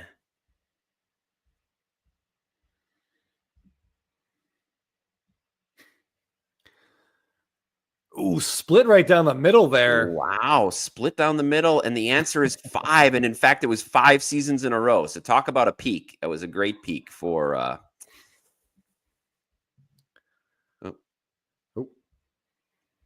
This 2001 Ichiro rookie card is from which set? A, Topps, B, Bowman Chrome, C, SP Authentic, or D, Donruss Signature Series? Try to cover up a pretty important detail there, Jeff. Yeah, I see that little handiwork. Look, you're good with that. There we go. All right. 53 going with SP Authentic, and that is correct. Congratulations to you guys. All right. Here we go. I'm wondering if our SFO Sox 580 is third. Third place. Congratulations, SFO Sox fan. Another strong finish. Clean. Oh, clean. So close. And our winner, Turtle with a shell. With a shell. 690. Is that a new high? I think that's a new high, but I also think it might be the same person. Yeah. Yeah, Shelly, is that you or is that another Turtle fan? Because I remember I haven't seen Jamie Carrot. Was it Jamie? No, it was like Jamie Quinn. Who had the Turtle? Who had Chunk? I don't remember who owned Chunk, but yeah. I'm assuming, I don't know, Shelly, if this is you, whoever this is, congratulations. Message Jeff and I with your address. We'll get this in the mail to you. I think this is like the best prize we've given away. Yeah, it's a great prize. Shelly just keeps mixing up the name to kind of throw good job, Shelly the Turtle. Congratulations. We shouldn't be surprised. Yeah, it does get a little intense. I told you it would be short, but intense. Jeff, we have to figure out a way to get... Wow. Top 20. Congratulations. Guys, come on now. I know a couple of you were kind of messing around with some Keston Hira answers and some other funny stuff, but M. Parsons should not be in the top 20 here unless, God help us all, she's absorbed so much information, Jeff, just by being around it. That's pretty impressive. Yeah, that is impressive. But yeah, congratulations, Turtle with a shell, 694. Someone's going to crack 700 soon, Jeff. Yeah, they're quick on the trigger. Quick on the trigger on a lot of those. Oh, yeah. As you know. Yeah, I was going to pull up Wilsey's comment again, but... Oops, sorry, hold on. I just want to say, M. Parsons said Keston Hira. Wow, so she threw a joke answer in and still finished in the top 20. Yeah. All right, well, 694 is impressive. We'll have to do something special. The first time someone cracks 700, they'll have to get some kind of bonus prize. We'll call it the Shelly the Turtle Award. And yeah, I think Shelly's sponsored by Baseball Reference. So he has on the side of his race cars. He's competing here. Let's hope that was a joke answer. Carlisle, Babe Ruth actually threw over 1,200 innings, so 300 more innings than Billy Wagner. Babe Ruth pitched. Yeah. Jeff was very happy with that as like a trick Yeah, a trick answer, and it was a good one. That was a really good trick answer. Get this back in here. There we go. Yeah. Parsons says some people are getting relegated to second tier trivia. B trivia. Yeah. All right. But yeah, anyway, guys, thank you very much for playing. That was the most people we've had playing trivia before, and it was actually really cool to watch the scores kind of change. Yeah. I'm going to X out of this, and I feel like, Jeff, from a technology standpoint, that was the smoothest running trivia we've had. Trivia so far. So yes, round of applause. Well done over there. Whew. Only kind of, Wills. Where's our Billy Butler trivia? I do have to say that I did put a Billy Butler in an answer that Chris then changed because I was trying to give a shout out to our friend Scotty B, but it didn't make the cut. Didn't make the final cut. Yeah, I did X out Billy Butler in a question, and I think that actually would possibly be a flag thrown. Jeff Francoeur. Hold on. There was something in there. I don't know. Hold on. Ooh, it's going too fast. Oh, Doc's Cards had his worst finish. Oh, I'm sorry, buddy. There weren't as many card related questions. And I feel like last week was all like really hyper card focused. Yeah, this was a little more baseball focused rather than cards. I did see someone in there mention Jeff Francoeur. I like, that's a name I like to hear. And it actually reminds me, holding Halloween House. I'll tell you what, Jeff, when we get closer to the holidays for 2025, assuming we all survive it, which is no guarantee. Yes. I have a holiday collection of my own that I will talk about that I not once purchased an item of this collection. Yet it was called My Collection by every member of my family. And people bought me items for this collection for 10 years. It's gotta be booze. Well, Teapot, you just missed it, buddy. I think that was strategic. Teapot didn't want to play. He's just sitting quietly in the chat waiting for it to end. Or maybe he's on there. We just didn't see him. He's at like 51st or something. Maybe just after M. Parsons. Shelley's self-ban is over. He said he was going to be banned for 4 weeks, but apparently that his self-ban lasted about 2 minutes, and he's back. Hey, if you're good at something, cash it in, you know? ATL Jeff Black says he played travel ball with Frenchie. There you go. Wow, that's really cool. I would love to see Francoeur on the softball circuit with that arm of his. Oh, geez. He'd be an absolute nightmare. You just stick him in like right field and just watch him gun guys out all day long. Michael Stone here has a serious question. IPC Ken Herbeck, huge fan, got to meet him. He was awesome. Don't tell that to Ron Gant. Who's the better player, Ken Herbeck or Billy Butler? Without looking at a single number, Jeff, I'm saying Ken Herbeck. I would say Ken Herbeck as well, but Scott's probably shouting at his screen as he's, who are we kidding? He's not watching. But if he were, he'd be shouting at his screen. I've never looked at Ken Herbeck's stats, but like most Minnesota Twins, like his teammate Kirby Puckett killed the Brewers back when the Brewers were in the American League. Ken Herbeck, 38.6 WAR. So he's exactly right there with Dave Parker, who just made the Hall of Fame, and a higher OPS plus than Dave Parker. SFO Sox fan, this is not what I was referring to, but I do have this one sitting around, which I love. And it might still make sounds. Wait, where's the button? Oh, no, maybe not, because it's too old. Billy Butler or Brett Butler? Everybody's saying Ken Herbeck. I think Ken Herbeck. He retired pretty young. Played his last season, half a season, 94. Maybe he just didn't want to come back after the strike. I don't know. Yeah, I don't either. A lot of dust on that, Jeff, and it just all went like directly in my nose and mouth. Yes, Shelley the Turtle. This is a Simpsons figure. This is from the Radioactive Man episode. There were like Simpsons figures that came out, I want to say like early 2000s. This is not the collection I was talking about, by the way. But these are great. These are really fun. You can put them in. They kind of sit in their little spots where their feet go in, and you can actually have buttons and they'll speak if the batteries haven't turned to acid, which I'm quite certain these have. Is that on or off? Let's see.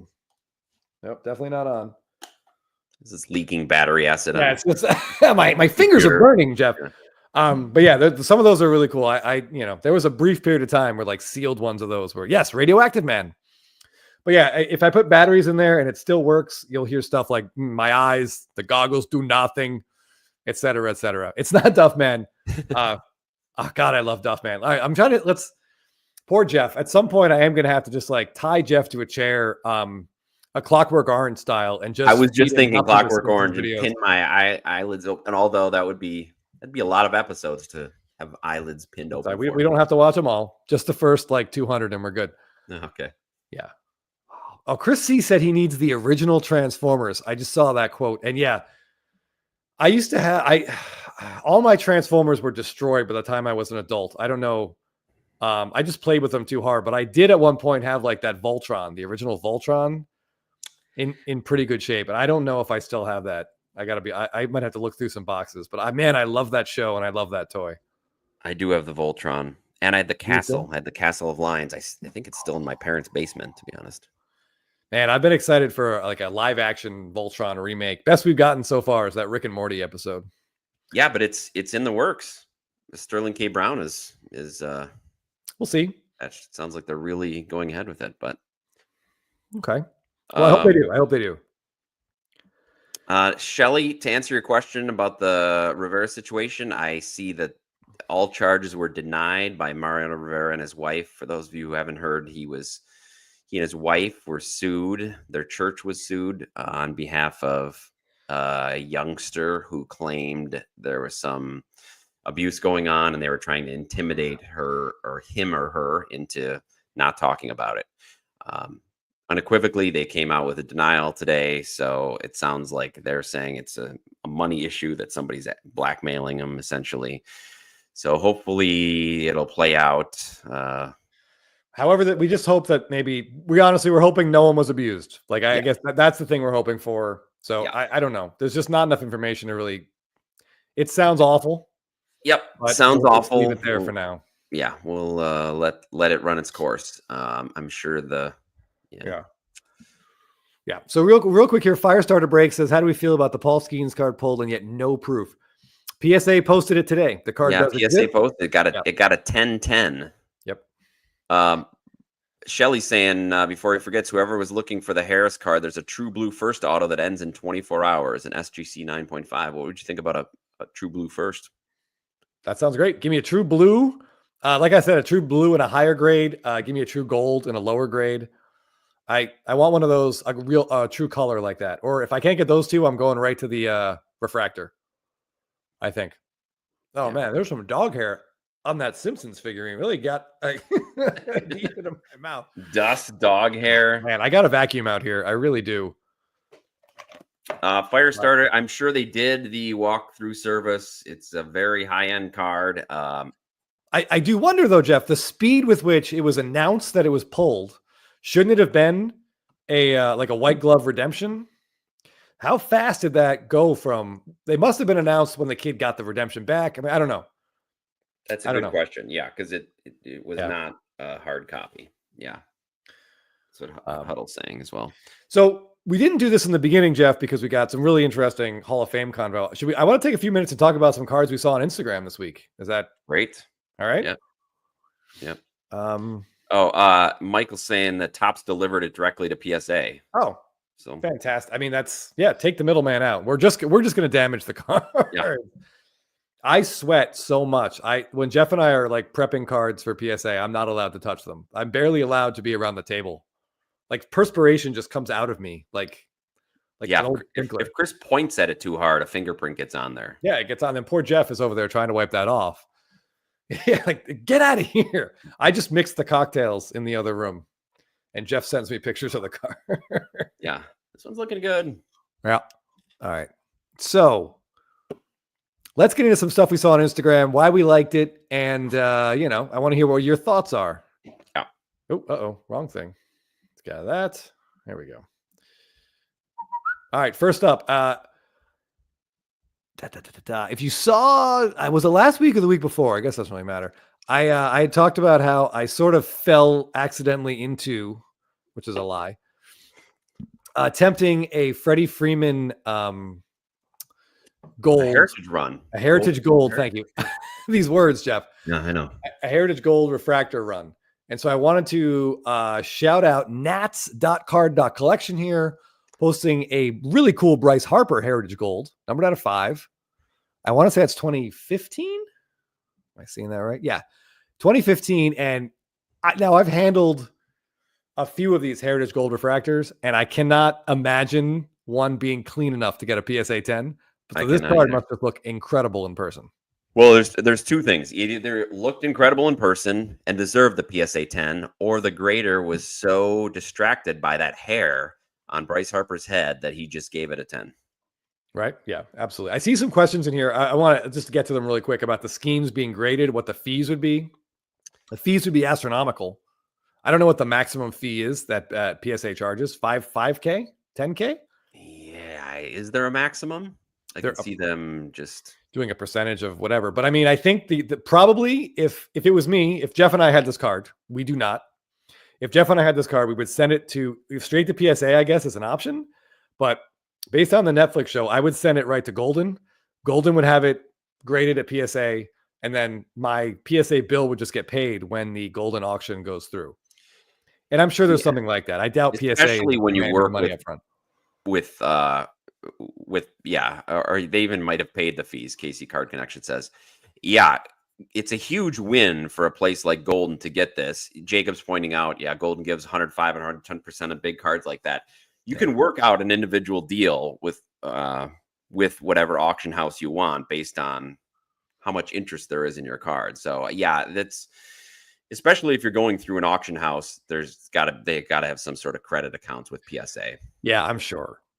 Yeah, I can't imagine PSA. And there's been a lot of talk about Ken Golden himself in the chat, and some people don't trust him, or that he has a history of doing some shady things, and that may be true.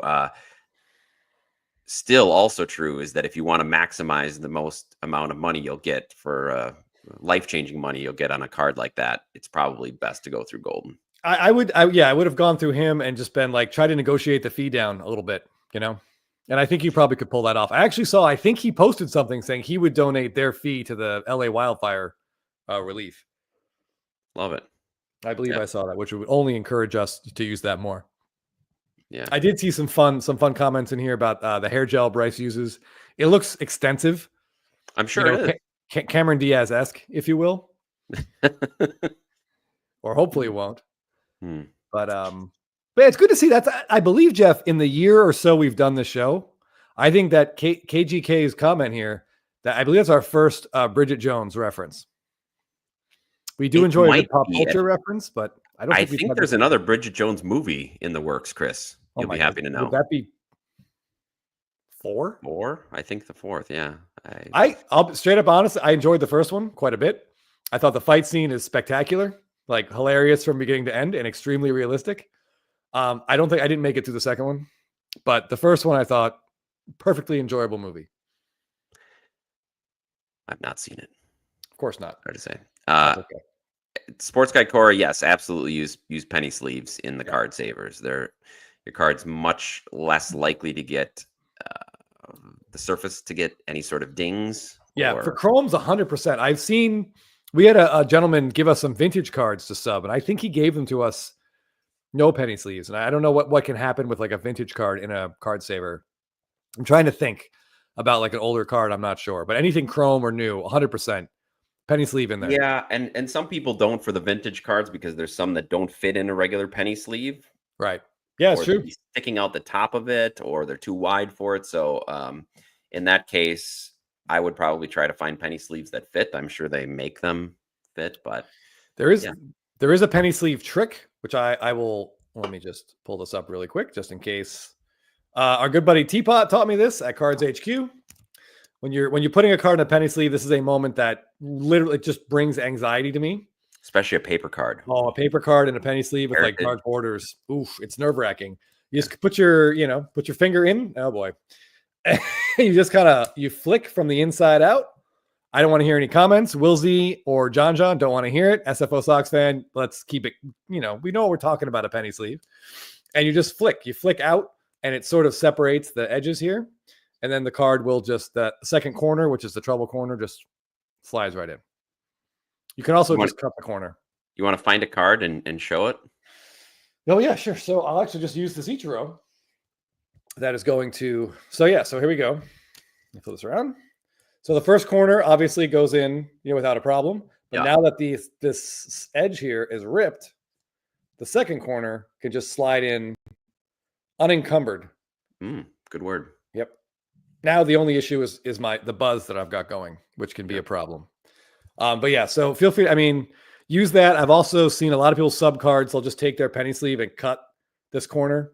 Yeah. So that when they put the card in, it's the second corner is always the nerve-wracking corner. Stone Collector has got a different point of view. It says no penny sleeves with card savers, especially Chrome. Chrome cards will slide out in shipping.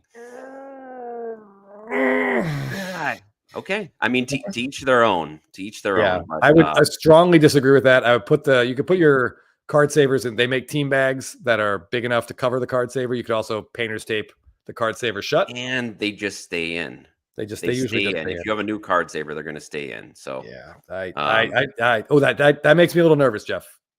Chrome cards, that makes me feel like in a top loader or a card saver. I want that penny sleeve. Yeah, the penny sleeve. So yeah, and we've subbed hundreds and hundreds of cards and have never had that problem. But again, teach their own. Oh. Yep. Yeah, I mean, if that's working for you, then don't change anything. All right, next up, the PSA 10 is really a PSA 8 in Chris's hands. That's a best case scenario. It really is. I have problems. Let's just leave it at that. I think you guys all know that by now. Okay, the next card I want to talk about is I just want to mention that we collect cards because we love baseball, and we love baseball cards, Jeff. But sometimes our love of a team can cause us to do things that we'll question. If that makes sense. Yeah. So this particular card comes from Ben Orr 14 Sports Cards. Ben is a fan of the show, is a good friend of ours. But to me, his purchase of this Gio Urshela gold refractor this has to be some kind of cry for help. And Ben, we're here for you if you want to talk about it. The fandom that would possess a collector to exchange money for a Gio Urshela card, I think we're reaching unhealthy levels of fandom and collecting. Jeff, what do you think? I saw this come across my feed, and to be honest, I completely forgot that he even played for the Braves. I wish I could forget. I picture him as a Yankee. I don't know. I guess maybe he's going on a gold team set run, perhaps. Dave Dixon, yeah, this is Ben. Ben is hardcore. Ben does not mess around. If you're trying to put together a team set of the 2024 Atlanta Braves, I would encourage you not to do that. Right. but only collect the injured players from 2024. Yeah, I mean there's a lot of players. There's a lot of replacement guys.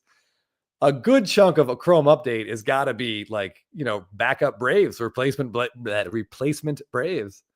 Whew. Yeah, Royal Benjamin, Braves legend, Gio Urshela. Maximum free cards. This I chuckle. You gotta protect it. You gotta protect it, Ben. I get it. I gotta be serious. I gotta be honest. If in like 2 months from now this shows up in a PSA slab, we're gonna have to have a full-on intervention for Ben. Yeah, that might be where the grading fee might cost more than the. This is a good point though, Los Bravos. That is a great uniform. The throwback jersey. Okay, so if it were a card of just that jersey on a hanger, hanging in the locker room, yeah. I would be more inclined. Oh, Jorge, let's not encourage. No, no. But anyway, yeah, I saw that and I chuckled. Yeah, there's a lot of Braves fans in the chat, and yeah. But none of us. That's another level. That's another level. Oh yeah, no, he has surpassed us all. Oh wait, hold on. Yeah, let's. Curator's making a point here. Tops commented on this. Is that a Tops comment? Oh my God, that is a Tops comment. I was going to comment like, Ben, if you need help, I'm here for you, buddy. But yes, great call, Curator. I cannot believe it. Think of all the cards that get posted, and Topps decides that this is the one that they're going to go out. What I can't tell what it is. Is it a high five? Is it a fire emoji? It's a fire and a clapping. Oh yeah, that is incredible. And honestly, the next post is from World Star Media asking Ben to send them the post. Are we living in a parallel universe here? What's going on? Is this like a rare card? Is this a one of one? Are we undervaluing a Gio Urshela gold refractor?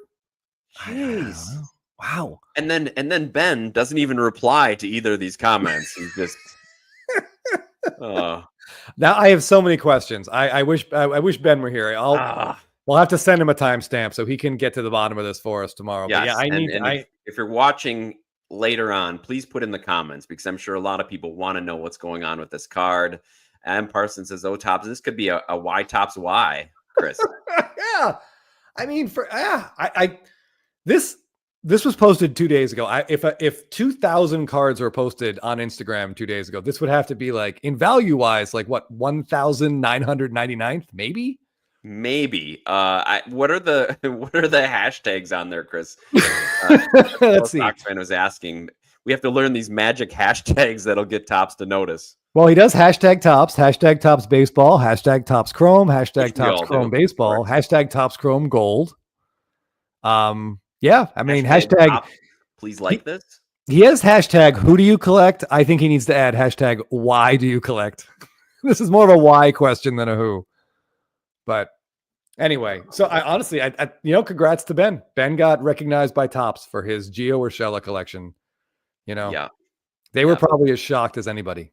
Oh, curator of cardboard, no doubt. We have a lot of commons in our Chrome SSP sets for sure. But sure. That's what we're wondering here. Is this a run? Is he trying to accomplish something with this, or is this just a impulse one-off purchase? Yeah, and I want to know how it was acquired. Did he pull this? Was he scrolling through dollar boxes and like a dealer for some reason had this out for sale? Quarter boxes. Yeah. SFO Sox fans, 0 responses to hashtag flagship Black Friday, the hundreds of posts. But they're gonna. Yeah. They are watching, funny. But Royale, we don't know what they're watching. Oh my God. Yeah. We're going to have like a Gio Urshela day at some point. Everyone's got to go find like some Gio Urshela card, and we just blast Topps with like 50 posts in a day. Right. Well, everybody's going to start posting their Urshelas in order to get Topps attention. While you're here, Topps, what about those black parallels? Yeah. He did say there is a hashtag Gio Urshela and hashtag Gio Urshela cards. So I don't know. Maybe he tagged Urshela in this. I have a lot of questions, Jeff. There are a lot of questions here. Actually, I'm checking the tags. So he tagged Topps and Braves, but I don't know. I guess Gio Urshela is not a big IG guy. Acuna is not a big enough name, Los Bravos. You got to have Urshela cards to get noticed. Absolutely. Yep. All right. So wow. I hate to do this, but we're gonna have to move on from the Gio. Moving on from Urshela. Apparently, SFO Sox fan with some breaking news here. Gio's mom works in Topps social media department and noticed this card immediately. That would answer a question. That would make a lot of sense. Hey, Bama Slamma, I suggest posting this as soon as possible. Tag everyone you know in it, and then you'll get Topps attention.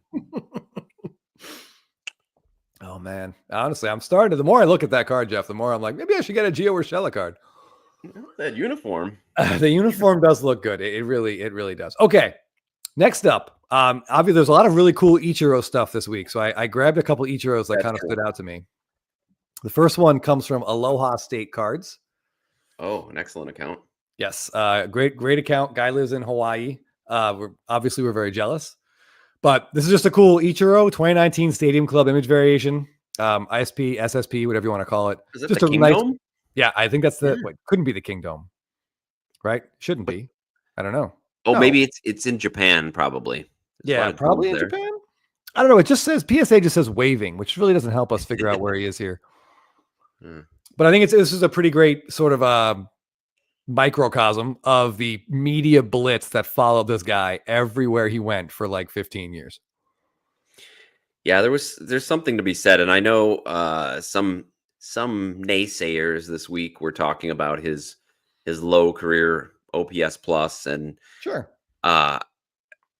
As reasons for maybe him not being an immediate Hall of Famer. But the truth is, it is the Baseball Hall of Fame, and he had an incredible career in Japan before he came over. I think he was 28 before he had his first major league hit, right, Chris? And he still got to 3,000. Yeah.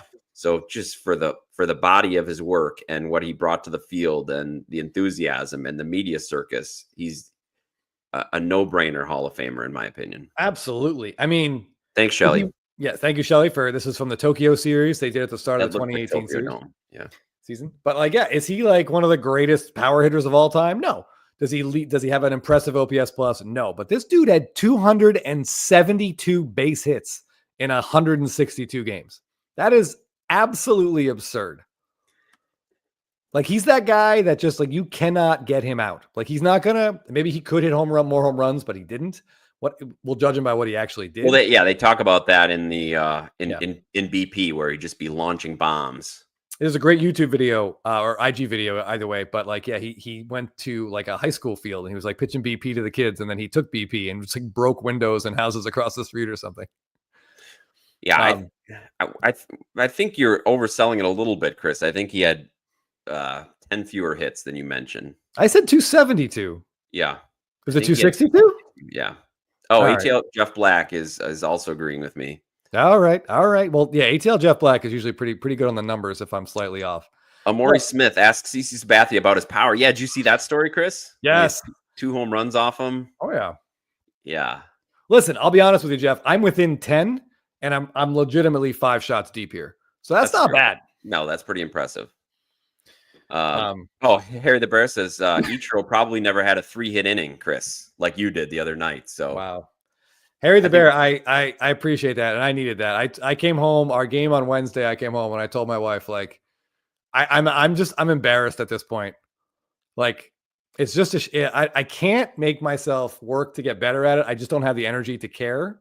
But I'm just such a shell of myself on the field. Embarrassed if his average drops below 800. But yeah, the 3 hits in an inning, I think that's going to get you into the Hall of Fame. I mean, if Harold Baines can get in, I think your 3-hit inning will get you in there. No, if anything, Jeff, I'm looking at a Dave Parker, Andrew Jones-esque sort of like end to my softball career here. It's gotten really brutal and it's gotten sad. And enough people have said, "Hey, what injury are you dealing with?" That I don't even want to play anymore. But anyway, let's just move on. Yes. Jorge says, was 2019 the best year of Stadium Club? And 2018 to 2020, that's your golden age of Stadium Club. For sure. The best images, the best looking cards, best fonts. Let's be realistic. Period of cards saying 2020. Chris and I are partial to Chrome, Stadium Club Chrome coming out in 2020. That was an incredible edition, which rest in peace, Stadium Club Chrome. Jacob, yeah. Yeah, I think we're already there. But the problem is I don't hit enough to play catcher. Yeah. I don't know. Maybe I need glasses. Maybe I need to care more. But catchers. That's just not going to happen. I think I blame Jeff because honestly, if it weren't for baseball cards, I think I would have more interest in softball. I'd be more, focused on it, but it just isn't going to happen. And it just doesn't matter. All right. Next up, there was a fun, maybe the most fun Ichiro card I saw posted today. And it's by a viewer who I believe is still with us. But SFO Sox fan posted this 2019 opening day dugout peaks card. And this card just puts a smile on my face, Jeff. I don't know. Right when you put it up, I had flashes of Acuna looking at the eclipse. That's what it first reminded me of. Sure. I mean, that's a much more iconic Acuna moment than him holding up second base, having done something no one else has ever done in Major League Baseball. Yeah. But anyway, yeah, this is a really cool Ichiro dugout peaks card. And thankfully, SFO Sox fan did the math for us here. The dugout peaks in 2019 were 1 in 2,500 packs. So these cards are really, really hard to find. How many dugout peaks were in the set, Chris? So you get one for every 2,500 packs, but you're not going to get an Ichiro every 2,500 packs. No, there's like some guys I think even have more than one. So, I mean, you're looking at a pretty tough pull here. And I'm guessing, does he write the pop here? He does not. But I mean, opening day is such a cool set for this random type of stuff that's in there. It's a shame it's gone, but it's similar to Heritage, actually, Jeff, in that it was readily available and inexpensive and hidden deep within the product are really cool cards. Yeah, for sure. 20 dugout peaks, 15 image variations. Thanks, FO Sox fan. Acuna has 2 in 2019. Yeah, he does. Stone Collector saying he's hearing 200 print run on those. They're rare, and I think a lot of them are lost in the. Yeah, I'd be shocked if it was 200. I'd be shocked.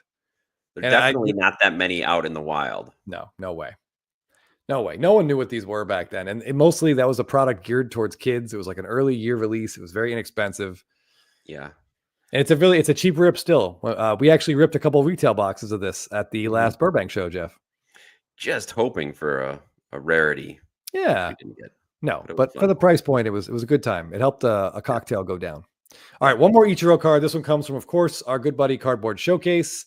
I saw a lot of Ichiro autos, but this, to me, this image, kind of this cool horizontal shot. He is in a Marlins jersey, but this card just looks awesome. Really huge, bold auto on it. Big auto, big space for it. Yeah, that's a great shot. It's reminiscent of the Harper and Ohtani 2020 Stadium Club Chrome autos, where they leave the swing and they're at bat and leave a big space for the auto. Yes, and from 2018 Stadium Club, which is of course just a really great looking set. I like the big position is kind of weird, but once you start looking at more of the cards, it looks great. It grew on me a little bit. Yeah, really cool. Yeah, very cool. So I want to say thank you very much to Mike Ennis. Thanks, Mike. And he says, do we think Paul Goldschmidt and Marcus Semien will make the Hall of Fame? Paul Goldschmidt, I would say, has a very good chance. Very good chance. Greater than 50% chance. It's greater than 50-50. I'd love to see him put another solid year or two together, but he's got a great chance. He's building onto that resume. Semien just has been a monster lately, but I don't know. I don't know if he's going to have enough to get in, Chris. What do you think? He started to be good at a very late age. Yeah. But nothing's impossible. Right. And he's a really fun guy to collect because he doesn't have any prospect cards. So Eagles 2014 tops and tops chrome, golds and blacks. Those are great. Hopefully he doesn't have many cards at all. Yeah. So he's like, it's pretty focused. If you want to collect Semien, like there aren't many things to go after. So that's really fun. And Goldschmidt actually too does not have a ton of rookies or prospect cards. So cool guys to collect. Goldschmidt with the Yankees coming up. He was awful this season, like really, really bad. Terrible. But a lot of people in the comments talking about Semien. Yeah, he's been a fantasy monster. I haven't seen his 2025 ADP yet, but SFO Sox fans says you could start to get him for a deal. And he could get there if he plays until he's 40 at this level, which you never know. Yeah. But a Cardboard Showcase said the only way this Ichiro card gets better is if he was wearing a Mariners jersey. And true. But it's cool. And the fact that his auto's big, the orange, and it's the back of the jersey, so you still see Ichiro, which is great. Very, very cool. Still the only player, I think, to ever have his first name on the back of the jersey, Jeff.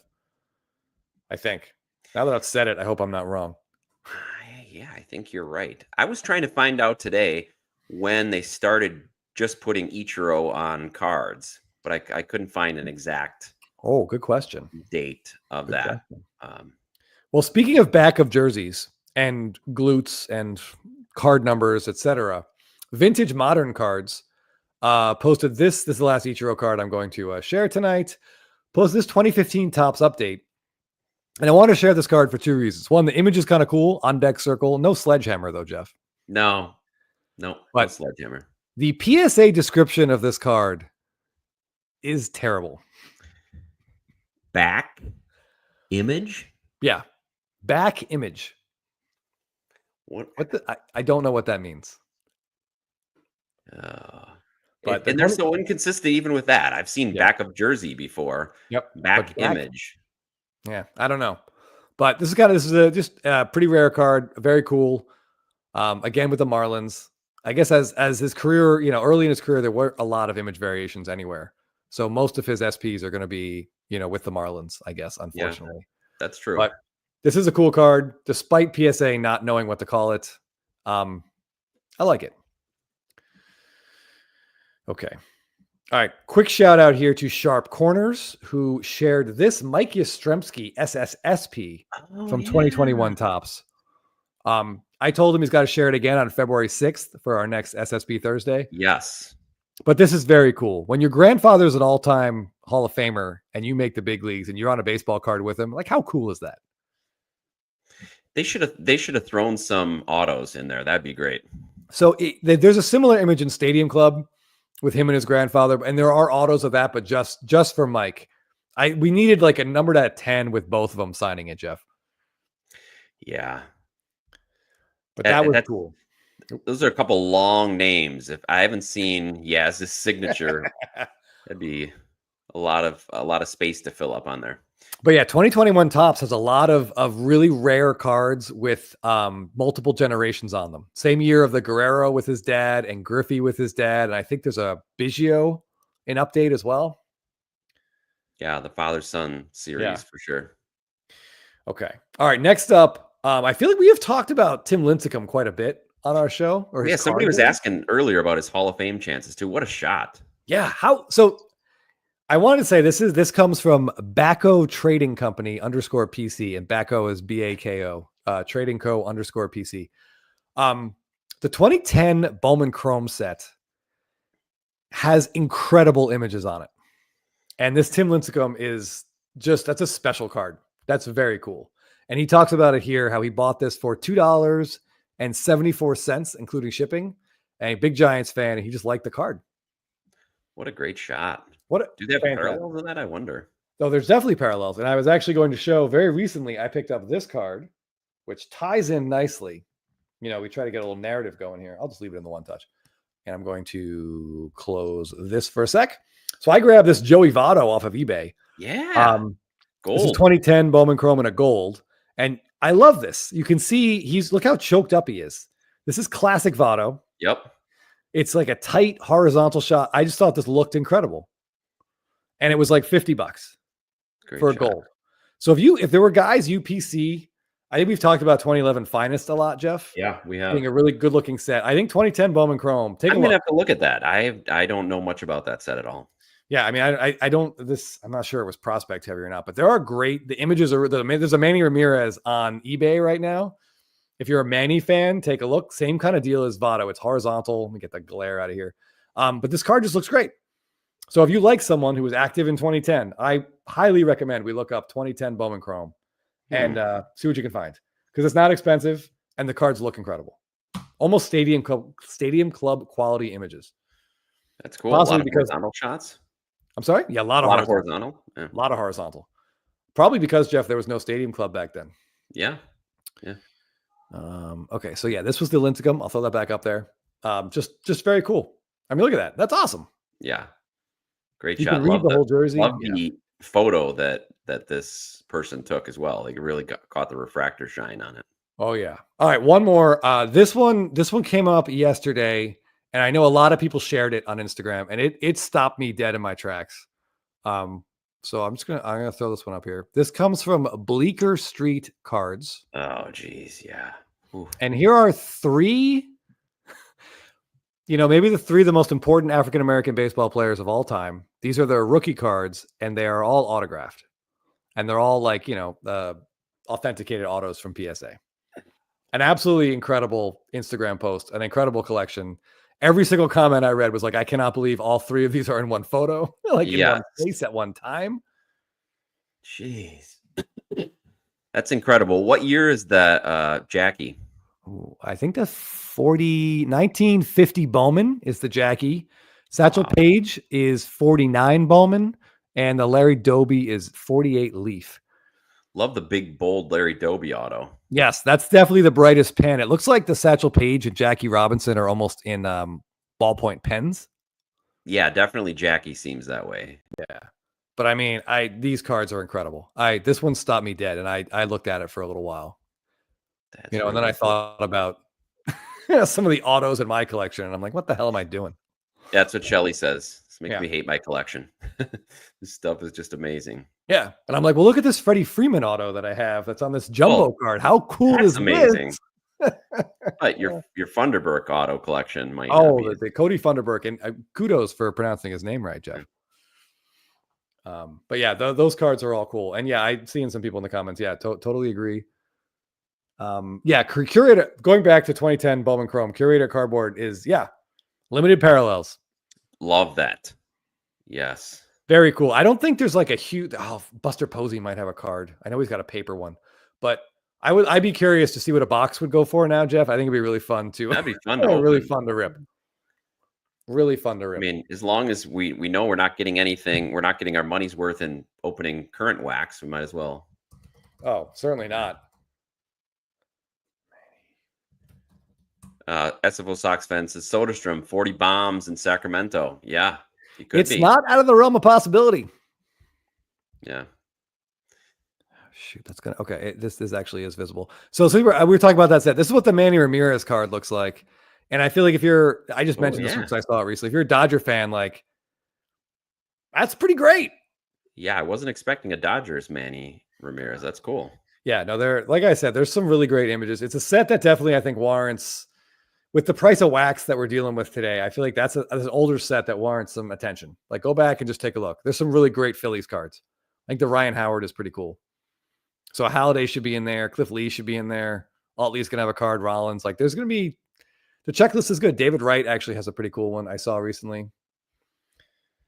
Another near Hall of Famer. Right? A franchise Hall of Famer. Yeah. For sure. All right. Anyway, I'll get off my high horse on 2010 Bowman Chrome. But yeah, just some cool cards in there. All right, that's what I got for IG. I did want to talk about an eBay auction that I saw for a card that I had never seen before. And stuff like that always gets me kind of excited when there's a card comes up that I'd never seen. And it's the 2019, although that time is wrong. That date is wrong because it was 2014, I think. Hold on, got to find it now. Don't mind me. I'll just be rambling incoherently for a minute. No, go ahead. It says, it is 2019. Okay. So the 2019 Stadium Club David Ortiz card. Somebody was just talking about David Ortiz and how he's got some really great, or 2019 Stadium Club and how it's like maybe peak Stadium Club. Anyway, I wanted to show you guys what this auction went for, what the card looked like. And this is what eBay gives me. And as I mentioned on an upcoming Spitballing episode, this sends me into an absolute blind rate. So stupid. And they just randomly do it. They randomly do it. And lately I've gotten a lot of this when I want to look at an auction that's ended, or they send me to a current listing that's similar to the card. I'm like, I just want to see. It never is. It never is similar to. It's just some random Ortiz card. No, it's infuriating. Like I want to look at the bid history. I want to see pictures of this card. I want to know what it's all about. And you can't find it on the eBay site. It's infuriating. I don't understand why they changed this. I don't know what this is for, but yes, exactly. As SFO Sox fan says, you can kind of see it here in my watch list.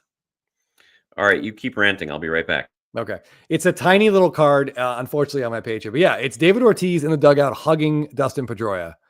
And this is an incredible card that I had not seen before. And a rainbow foil went for $19.50. So I really hope that a Red Sox fan picked up this card. And I looked on the checklist and ATL Jeff Black, if you click on the link from 130 point, nope, you can see the sales, you can see the totals, but you click on that link, you get the same link that I got, which is really annoying.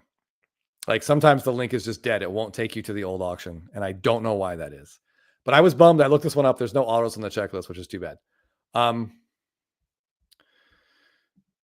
So hold on. Someone said, if you click show more, so I'm going to go back. I just clicked on show more and you just get more information. So we get, the print run, the season, the card number, blah, blah, blah. Show less, show more. I don't know why eBay is doing this, but it is infuriating. So it's very frustrating.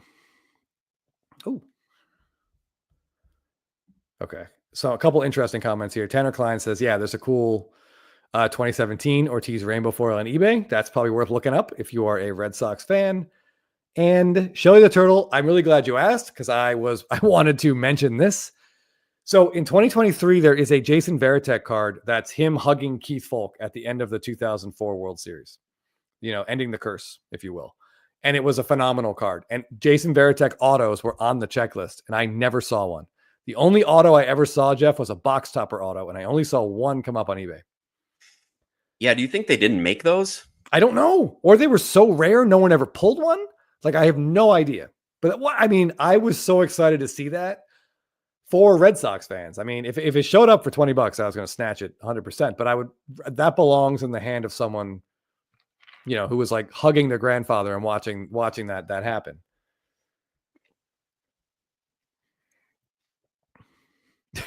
And yes, SFO Sox, yeah, for sure. Foil boards in Stadium Club are rainbow foils, whatever they are special. If you never had one in your hands, it's a special. Yeah, well, they're crazy how refractor like they can be for a paper card, just in terms of the lighting and the colors they give off. It's crazy. All right, Jorge, that's a really good David Ortiz card. It's not the best. It's not the best Big Poppy card.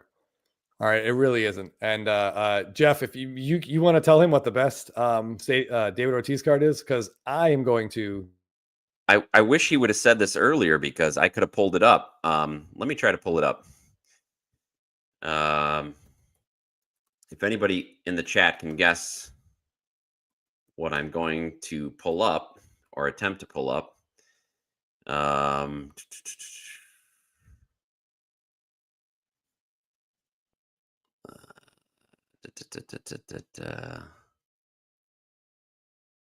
Okay, so I can't find one right now. Yes, that's exactly. I should just look on Chris's page, but let me see here. Let's see if I can blow this up.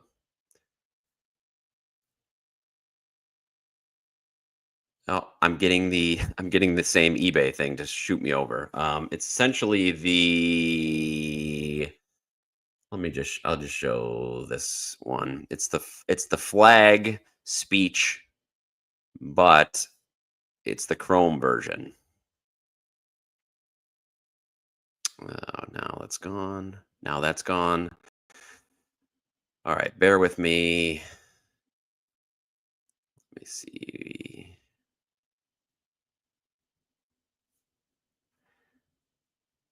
All right.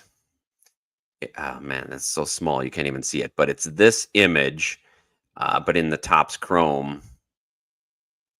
So it's much more rare than the regular Topps SSP or the Topps. I think the Topps is just a variation, but I couldn't find one, Chris. Oh my God. Update. My pants are ruined.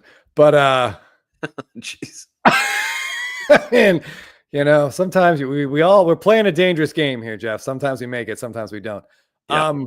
Yeah. So the card, Jeff is correct. So in 2013, there was a Topps version of this moment, but from further back in a wider angle, and it's a spectacular card. It was an SP.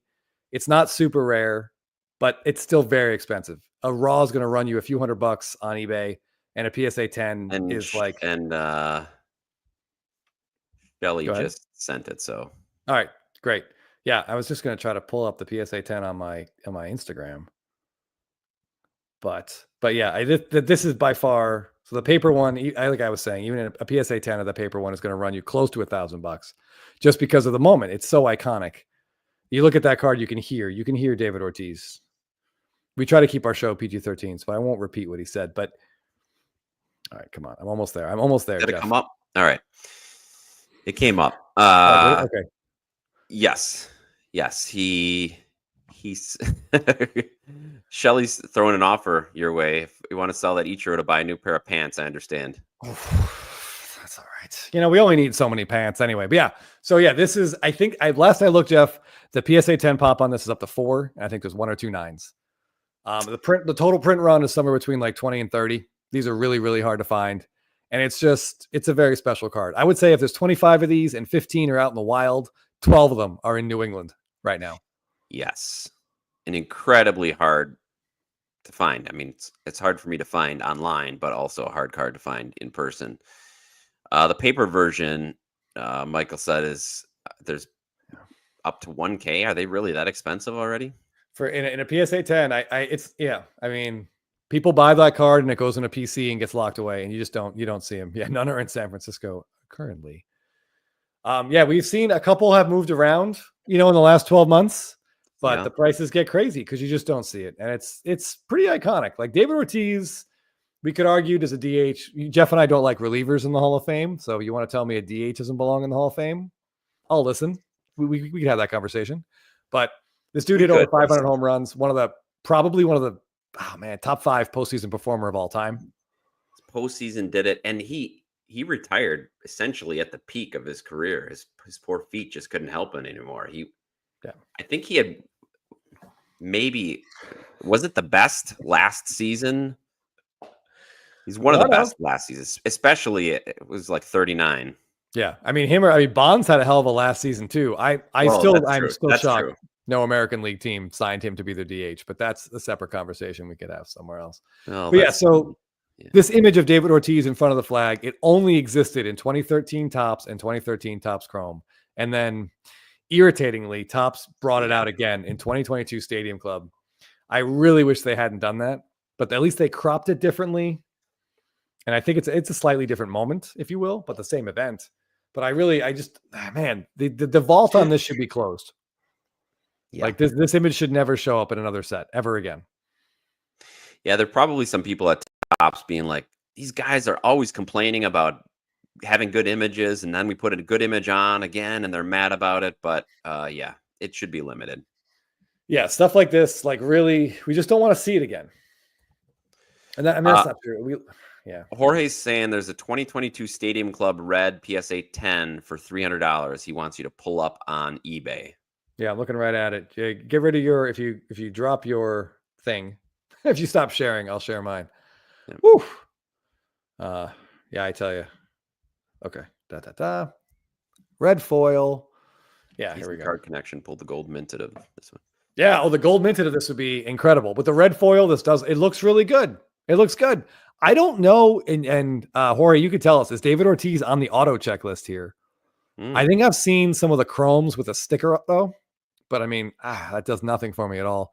If he had paper autos, I'd be very interested, but I don't think he does. Correct me if I'm wrong, please. Abel, it's really random. Chris says he runs into it a lot, probably because he looks at 1,000 eBay listings a day. I usually run into it maybe 5% of the time. Which card, Jeff? Sorry, I was looking at something else. Oh, just that he's trying to replicate your eBay issue of really where it says you're.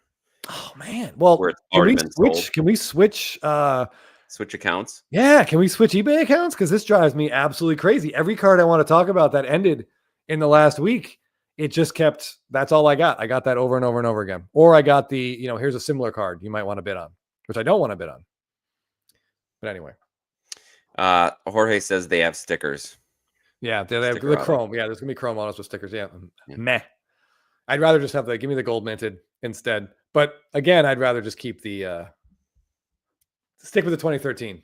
Nice. Thanks for stopping in, Jeff Bugenhagen. Yeah, we're still we both took bathroom breaks to keep this one going, but still rambling on. We're rambling on. Yeah. I did want to say, I bought one other PC card. I wanted to just quickly show you guys because I think it's really cool. It's not worth anything, but I still bought it. So I'm going to hear about it, when the show is over. But I bought this Braves team card. Ooh. And I talked about team cards a lot in 2024, and the Topps had like such great images. So I know you had your eye on that Braves team card. I looked at it. Sapphire gold? I wasn't sure what to get. There was a clear that was up for bids. And I was like, well, that's cool, but you couldn't really see the image that well. And a Topps black is cool. But I ended up going with a sapphire gold. So this thing shines up like a son of a bitch. It looks awesome. That looks great. Yeah, what a cool moment. They did a great job with their team cards this year. Absolutely. So in 2023, the Braves had an incredible season. God, it's almost 2 years ago now, Jeff. But this particular game was the single most fun game that I've watched in probably 20 years. They had the regular broadcaster, the regular play-by-play guy did not do the game. Is Gio on that team card? He is not. He was not on the team. Remember, the team was good that year, so he wasn't there. But instead of their regular play-by-play guy, they had Jeff Francoeur, and then he was joined by Smoltz, Glavine, and Chipper Jones. And then Greg Maddux called in and Fred McGriff called in at different times. And they were just like telling stories about their time playing together. And while that was going on, it was Justin Verlander against Spencer Strider was the game, Mets and Braves. And both those guys got torched. So it ended up going into extra innings. And there were some incredible stories, stuff I'd never heard about that were shared. Like in Chipper Jones' debut game for the Braves, there's a pop-up on the infield. And he was so pumped up to make an impression, he ran right over Greg Maddux to try to get to this pop-up that Fred McGriff just caught with no effort. And we're like, Fred, they asked Fred about it. He was like, yeah, I look over and Greg and Chipper are on the ground. And apparently Maddux was just cussing Chipper out. Like, I'm sure he was. Like, I wish we had audio of it because, sometimes the mic picks it up. Yeah. Anyway, the game was like 9-9. I think going into extra innings, it may have been 10-10 even, and Ozzie Albies hit a walk-off, 3-run bomb into the chop house to win. Yes, Shelly the Turtle. Boom. And I think Jeff Francoeur had the call, and he was like, start the buses. Or as John Smoltz said, start the buses. And Jeff Francoeur was like, pour Larry more crown. Because at that point, Chipper Jones had like 7 crowns, like Crown and Colas, and he was in the bag. The whole game was just like, if you're a Braves fan, this was like, the look that, I mean, this was like baseball pornography for 3.5 hours. It was just spectacular to watch. And they got this on a card. I'm going to zoom in here. You can see Albie's getting picked up. We got Acuna coming in hot with a full thing of Gatorade. Michael Harris jumping around, and Iglesias, who pitched the last inning, going nuts. Like, it just gets me excited. Like, I remember that game. I remember this moment, how cool it was. They made a Poor Larry a Crown t-shirt. Yeah, they did. So if you're a Braves fan, I highly recommend, even if you just grab the base card for 50 cents off eBay, I think you'll look at that card. Yeah, that'll do it. Yeah, I think that's what either Smoltz or Chipper said. Because they were going back and forth on who got to call the home runs. And the game was so insane, Jeff. There were like 7 home run calls they all got to do. Yeah, Poor Larry, a crown. It was just such an amazing experience. And we have a card to remember it. And I love it. You're muted. Was Maddux pulling out of any of his hot tub stories? He did not have hot tub stories. He did talk about Chipper running into him, though, and he got angry just reliving it. Yeah, he had some. I mean, they're just like anecdotes going back and forth. What I would love, Sapphire. Well, Floyd fan, I mean, we don't have to buy packs. Don't buy boxes. Don't buy the boxes, including shipping. I got this on eBay for like $15, and the enjoyment I had just talking about it was well worth the $15. Yeah, it's a really cool card. Yeah, we've been live so long, Jeff Smith. Yeah. But yeah, if they had a jumbo of that, Jeff, and I could take 2 years and get each player on the jumbo to sign the card, now we're talking about it. And maybe just get Gio to sign the back. Yeah. Well, yeah. I mean, I need Gio Urshela involved in some way for sure. Yeah. Thanks everybody for sticking with us. It's got to be pretty late out east there. It's starting to get late here too. Yes. Oh, what was the play? Yeah, there was like a chopper, like a bouncer to the left of the mound. So Smoltz had to go to his left, and he got it and fell. And as he fell, like his hat came off, and he thought he was near the bag. So he like went to tag the bag from his back, but he was like 15 feet from it. And it is, they're showing it, and Chipper was crying, laughing at it. And of course, Smoltz is very serious. So he did not think it was funny. But I mean, he was like, I'm so tired of seeing that. Like the whole game. I wish you could just watch it on like MLB Network, like on repeat. Like maybe I don't know, Peachtree or something gives you the option to watch it again. But it was great. It was great. Okay. Well, I'm gassed. I got really fired up there, Jeff. You were just reliving that whole game. It was really fun. And the way it ended was spectacular. Yes. Yeah, they showed this highlight a bunch. There's like a ball hit to the gap in right field, and Francoeur picks it up and drops it and tries to throw it, and like it comes out of his hand twice. And they're just, I mean, they kept pulling up clips of these 3 guys screwing up on the field and just laughing at them while the game is going on. It was great. Oh, for sure. My pants are ruined. Like JT Hunter, it's 12:15 where you are. We really appreciate that. That's late. Yeah, Must be. Are you at sea in Canada? Way out east. Is he on Newfoundland? No, nor'easter. Yeah, maybe. I don't know. Oh my God! Yes, ATL Jeff is the best. Yeah, they show the clip of Smoltz getting hit like in the lower back, and it looks like he just got like sniper. I remember that. Yeah, he's like reaching down. Yeah, like when Roger Dorn gets hit in Major League 2. That's exactly what it looked like. It is hilarious. Oh, New Brunswick. All right. All right. Well, we were right about Canada. Yeah. I think. Right. Yeah. Yeah. Whew. And Jorge is in a 12-16 zone as well. All right. If you have anything else that you want to finish up with, Jeff, I wanted to close out our chat with one more Instagram post that ties in nicely to how we usually finish up our. No, that's good. I'm good. It was an enjoyable conversation. Really appreciate everybody in the chat staying with us. Not quite. Oh, sorry. There we go. Yeah, easily. Maybe Corbin Burnsen's best part. I enjoyed him in Kiss Kiss Bang Bang, but he was fantastic in Major League. Okay, so Jeff and I, we always finish up our lives by saying, like, take the weekend, call your parents, just tell your parents you miss them, you love them. Yeah. And in that regard, I just wanted to bring up a Instagram post. I think I know where you're going with this. Yeah, that I saw today. I think Jeff, I know you saw it too, and we talked about it. Yeah. Let me just grab it. There it is. I like where you're thinking, Jeff. Yeah. So this post comes from 3 Guys Cards, and this is an account that's a great baseball card account. And last I looked, he only had like 200 and some odd followers. So if you're on IG, please throw this guy a follow for sure. And he talks about this Roberto Clemente card and how he picked it up, and he talks about just his dad and collecting cards with his dad and baseball with his dad. And it's just, I'm not going to say anything else about it. You guys have to go read it. I don't want to paraphrase his post because it was done so well. So please go take a look at that. Before you go to bed tonight. Yeah, that Clemente post. Yes. Yeah, it's a good reminder of how things as simple as a hobby can tie us together with family and tie generations together. It's a really great post. So yeah, good call. Highly recommended. Instagram reading recommendation. Yeah. But yeah, appreciate all of you guys hanging out with us so long. Check that out on Instagram. Find us on Instagram if you have any questions or comments. Baseball Card Addict, my favorite cardboard. Yes, SFO Sox fan, read the post. Make plans to make a call this weekend at some point. Yeah. And we really appreciate you guys. Thank you so much. Please check out the latest Spitball and Cards videos that we've dropped. We've been trying to be pretty consistent with that, Chris. Yeah.